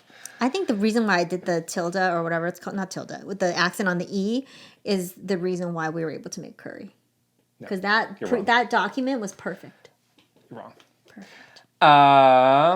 Mad Dog 5981 asks, were you guys surprised by the lack of success for Nintendo Labo? When it was announced, I thought it was going to be an enormous hit, especially with kids, but I feel like it kind of died out slowly and without much fanfare. I was not surprised by the lack of success. And I was really surprised. Really? Yeah. I was not surprised because it was so expensive. That was absolutely part of it. And the thing you make, again, if this is a kid's product, it wasn't durable. I was going to say, it's very disposable. Right. And I even remember we were asking a lot of these kinds of basic questions, like what happens when something breaks or a kid breaks it or something. Even like the sort of the solution they had for like replacing parts and stuff like that was great, so overcomplicated that I was like, this is never going to be sustainable. There were some major flaws that were easy for us, at least for me, to overlook because I was so swept up in how innovative this was. I was like, this is genius. Oh, see, I thought it was really stupid. And then I was like, who had to figure out how to fold this, like origami this cardboard to make it turn into this thing? Wow. I didn't like it at all. I also thought like this is a smaller issue. Like it was always unclear. Like, is it more fun to make it? Is it more fun to play it? Like the wasn't playing fun to do any of it. The playing part of it was not that fun. I mean, if you're into Legos and stuff, though, I'm not into Legos, so I love crafts and I love making things. I thought this was lame, people. Really lame. Way to be a buzzkill. I'm sorry. I'm just saying. Even for kids, I was like, they have so many other options that are so much cheaper out there. Like, I don't see how this can do it. Labo VR. That's the hotness, people. Okay. Get on it. That was cool. I actually really liked that. Okay. Yeah. I mean, good for you. It was cool. Good for you. I wish there was actually more games that supported that. Or that there was a headset that was not made of cardboard. Do you still have your Nintendo? Yes! Oh my god, of course. I know, it's like... I don't want to get into it. I think I threw that in the trash. I'm shocked. I'm not shocked. I recycled it. We know that. Like, immediately. Oh, because it's cardboard. I recycled it. What did you do? You had to backtrack there. You're on your heels now. No, I didn't. I said I recycled it. All right, fine. Straight to the... With this one... I don't know how to pronounce this name. There's a few ways. I could go Totally Joe D, Totally Jode. What do you think? It's Totally Jode. Please tell us. Yes. Some subscribers include a pronunciation guide for their names, which is useful. Anyhow, would you guys happen to know how Nintendo manages in-store game bonuses / freebies? I noticed that different game stores from different countries give out different pre-order game freebies like this foldable fan picture below that I got when I pre-ordered Legends Arceus. Whew. Whoa. But only ever seen this here in the Philippines, Malaysia, and Singapore. So I'm wondering, does Nintendo have a say on what game stores could give away with the game, or do game stores have independence when it comes to this stuff? And how come some stores give out cool stuff like this fan and some only basic stuff like lanyards or stickers, and even some none at all? Sending love from the Philippines. You two are awesome. Thank you. The Philippines is amazing. Yeah, the old GWP, gift with purchase, as we call it here. Yeah. It is up to the retailer of the individual regions. Well, an important thing we should say is Nintendo is making these items. Oh, that's true. Right. Yes, Nintendo's making the items. GameStop does not have carte blanche to make. No. No. But they work with the individual regions to decide which items to make. Right. As the game would purchase. Yeah. We had a very famous banana-shaped bag. Oh, banana bag. Banana bag. That was amazing. That was part of the Donkey Kong. Did you throw that in the trash too? No, I have to still. Oh, okay. It's a grocery bag that packs into a shape of a banana. It's awesome. It's really cool. So yes, you were very excited about the banana bag. I was, yeah. You had love for the banana bag. There can sometimes be like huge discrepancies though of like, oh, this one market went all out on this game and this other market has nothing. That is strange. That is strange because it's like no like consistency. No consistency. Yeah, that was weird. Right. But I'm glad that they are doing stuff like this in, the Philippines and other countries because, I feel like less and less now I see cool gifts with purchases in the U.S. I don't really see that much anymore. People do like digital stuff, but not really like a physical product. I'm glad I don't get too swept up in this stuff because it seems frustrating. If you can't where get it's like, oh, well, you ordered it, but we ran out. Or sometimes there's things that I saw they announced, or like sometimes there's different things at different stores. It's like, well, I have to buy this game like 3 different times to get the thing I want. Or to get it all if I'm like really... The Fire Emblem one was like the different keychains at different places. Or I've seen a lot of different offers for Scarlet and Violet. Yeah. Like, they're still announcing some of these. It's like, what's going on? This game's out in like 2 weeks. No, that's a little bit. Yeah. It's a little overcomplicated for sure. Trick. With the release of Scarlet and Violet, the National Pokédex will approach 1,000 unique Pokemon. Wow. Woo-hoo! What's a real-world animal you would love to see become a Pokemon but hasn't yet? Oh, a real-world animal. Well, I think we both argued in a previous episode that some of these Pokemon should be retired. That's true. Yes. And a lot of them were like kind of real-worldy. Like Rattata? Rats. All rats should be retired. Maybe you could just relegate it to Digimon. It's like the minor leagues of Pokemon. It's like now you're a Digimon until you can get your act together. Until you can get cooler. It's like a European soccer team. They call it relegation. It's like if you come in last place, you're getting demoted. I know that because I watched Ted Lasso. Great. So maybe Rattata can get relegated to become a Digimon until it gets its act together. What do you think? When is this going to get its act together? That's up to Rattata. Into not a rat. I don't know. I don't mind. The rat part of it is the part that's gross. I don't mind Rattata. But this is not answering the question. The question is what real world animal? What real world animal? Llama. A llama. That would be a cool Pokemon, that's a right? good choice. Are you sure? Now I'm trying to think. Is there a llama Pokemon? There's so many. There's too many. 1,000. Too many. You can tell me if there's a llama, guys. But I think a llama is a good choice. I'm gonna say the predictable thing and say more types of sharks. I want the hammerhead shark. Oh, sharks! Is my favorite. Yes. There is a shark. There is already a shark Pokemon, but I would like a hammerhead shark or a tiger shark. This at least is more visually different. Yes. So I like that. It's a good one. Yeah. Could ride it. Yeah. Or do different types of sharks in different evolutions. Ooh. Yeah. Give me all these. Just give me all the shark. Well, I think. Are you someone that would be weirded out if the shark evolves legs and it's the top half is a shark? Like it becomes a land shark? Like that DC character that's really dumb. Oh, that could be interesting. Would you be opposed to that, or would you? I might be open to that. Are you a shark purist where you needed to be like swimming around? It could be cool. To have legs? Sure. Okay. It's still a shark. All right. Yeah. Our final question is from 042. Hey, Kit and Krysta, what video games that you both played left a lasting impression that taught you something you can apply to your everyday life? It can be the story itself or a particular character and how they live their life. Oh. Do you have an example? Well, it's definitely going to be Link. You know that. Everyone knows that I have the Link bucket list, right? That is literally how I live my life. Is I want to do everything that Link does. It's not your everyday life, though. That is my everyday life. I've worked Link. You're doing archery every day? No. No, you're doing a hook shot? You got a hook shot? I need to learn that, actually. Invent a hook shot. That's on your to-do list. A hook shot exists, I think. Right? Grappling hook? Okay. Grappling hooks are one of the great lies we are told. Like, a grappling hook seems like this, like absolute can't miss gizmo of like, oh, you just throw it up there and you climb up. It's like, have you ever seen anybody actually use a grappling hook in real life? It doesn't work like that. No, it's a lie. Doesn't. It's kind of like zip lining though, a little bit. You do have to undo it and then do it back on. And it's like you can't. It doesn't just stick to anything. You got to get the right. Well, you shouldn't do that because it probably won't hold your weight. You probably fall to your there might be some cases where stony death. But that's one of the real lies we were told. All right. So you just trumped my No, that's actually not my. I haven't. I have a great example. Oh yeah. Yeah. What is it? Tell me. I want to know this. So the game is the series is Ace Combat, which is a. I love Ace Combat. Really? Sim. Yeah. I didn't know that. One of my favorites. Yes. Wow. You didn't know that? You never told me, so no. I've told you so many times. No. I worked on Ace Combat at You did? Yeah.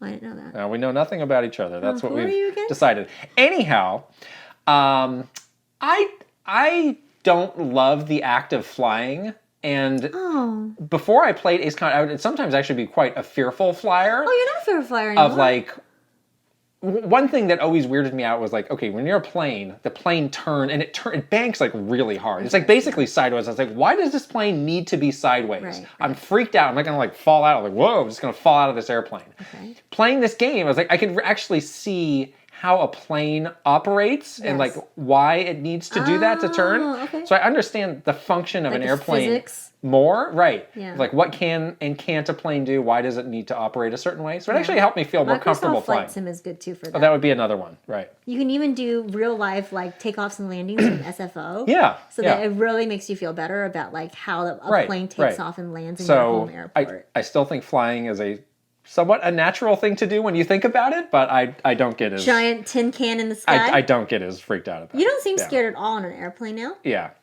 I'm mostly good with it. Except for that one time we had that really bad turbulence and we almost died. Well, we had a near-miss landing, which we'll talk about that later. That's a later. Scared. Yes. That was a little bit scary. People are on pins and needles. They want to know if you're doing MaruMayhem and our superstars. Shout out this week. Am I? I'm not, right? No. You gotta retire. You gotta move on. I'm moving on. I'm second fiddle today. It's time to shout out our Patreon superstars, though. Okay. Yeah. I'm gonna get us started. Okay. Aaron Hash, Ben Eichhorn, MaruMayhem, sounds the same.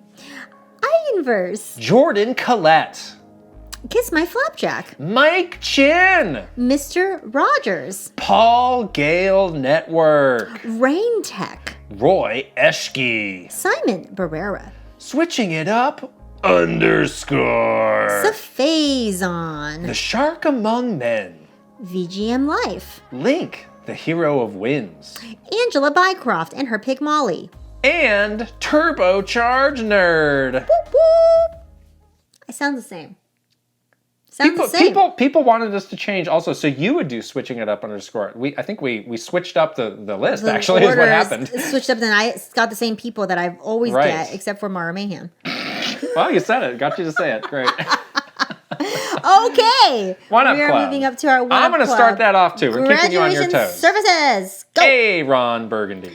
Adam Edwards. Ajan Malari. Ale Alejandro. Alexandra Pratt. Astro Dev. Bagel. Book 'em, Dano. Brad, SF56. Bruce Dash. Chancellor Fairley. Christopher Lay. Cozy Tar. Captain Cinnamon Buns. Captain Alex. C Roper 17. Daniel Cold. Daniel Valencia. Dachshund. Doodoo Face. Douglas Chomix. Dino Punch. Elite Peach. Esparts 50. Ezrato. Furbound. Fred Rossi. Gar. Garrett Hullfish. Ian Shea. Israel or Izzy.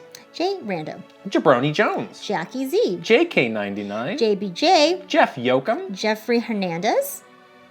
Jesse Hernandez. John Responte. Jonathan Rowe. Jordan Hemmerly. Joseph DeHaze. Joshua Clements. Juji Fruit. Just Camtro. Kai Commercio. Kawa 2796. Kelp Shake. Kevin Delane. Christopia Party With Me. Kyle Gamer Berry Rookie. Kyle Kretzer. Kyle LaBeouf. Kyler Nelson. Linnell Stickman. Lego My Froggo. Lemma. Lit. Lucas Pico. Mad Dog 5981. Malfarink. Marky Man 64. Matthew Rewald. Mecha Dragon 101. Megan. Michael Cravens. Mikey. Mr. Andy Pong. Murph. Mytran. Nazar. Nathan Burkhart. Panda Buns. Piano Psychopath. Prime Factor. Prince Charmless. PS Wee. Quinn Hardigan. Raver. Ray Charon. Ryuji Utsuho Uko. Renee Rivers. RJ Kern. Rob Osborne. Rocks. Rianetta. Sam Newland. Sharif Jackson. Sheer Cold Vanille. Shinryu. Slowbro. Schmiggles. Silly Ferret. Spicy Munchkin. Steelstron. Thomas Alvarez, Troopage, Tug's Puppy Bear, Tyler Geis, Video Game Stupid, Beautiful Dandy, Virtual Bot, Wicked Davy, Will Ernst, Will Johnson, Zudaverf, Zelgroth, and Zroid. Woof! That- Not bad. We gotta get Jeffrey Hernandez and Jesse Hernandez together. Maybe they're related? I don't think they are. Oh, okay. Brothers? Tell us. All right. We got to wrap it up. Don't forget to subscribe to our Patreon. It's patreon.com/Kit and Krysta. Lots of different tiers. Yeah. Lots of bonus content, early access, cool things happening in our Discord. Maybe there's a curry tier coming. Who knows? Lots of fun stuff. If you are listening on audio, you're doing please give us a 5-star review. Somehow it really helped us. And leave a rating. We shot up through those charts last week. Shot up to the sky because of your 5-star reviews. This makes a huge difference, actually. Apparently. Yes. So thank you. Thanks in advance. Thank you. But like seriously do it and not be put off by his thanks in advance. Don't forget to follow us on our other social channels. We're on Twitter, Instagram, TikTok, and of course YouTube. That's it. We'll see you guys later. Bye.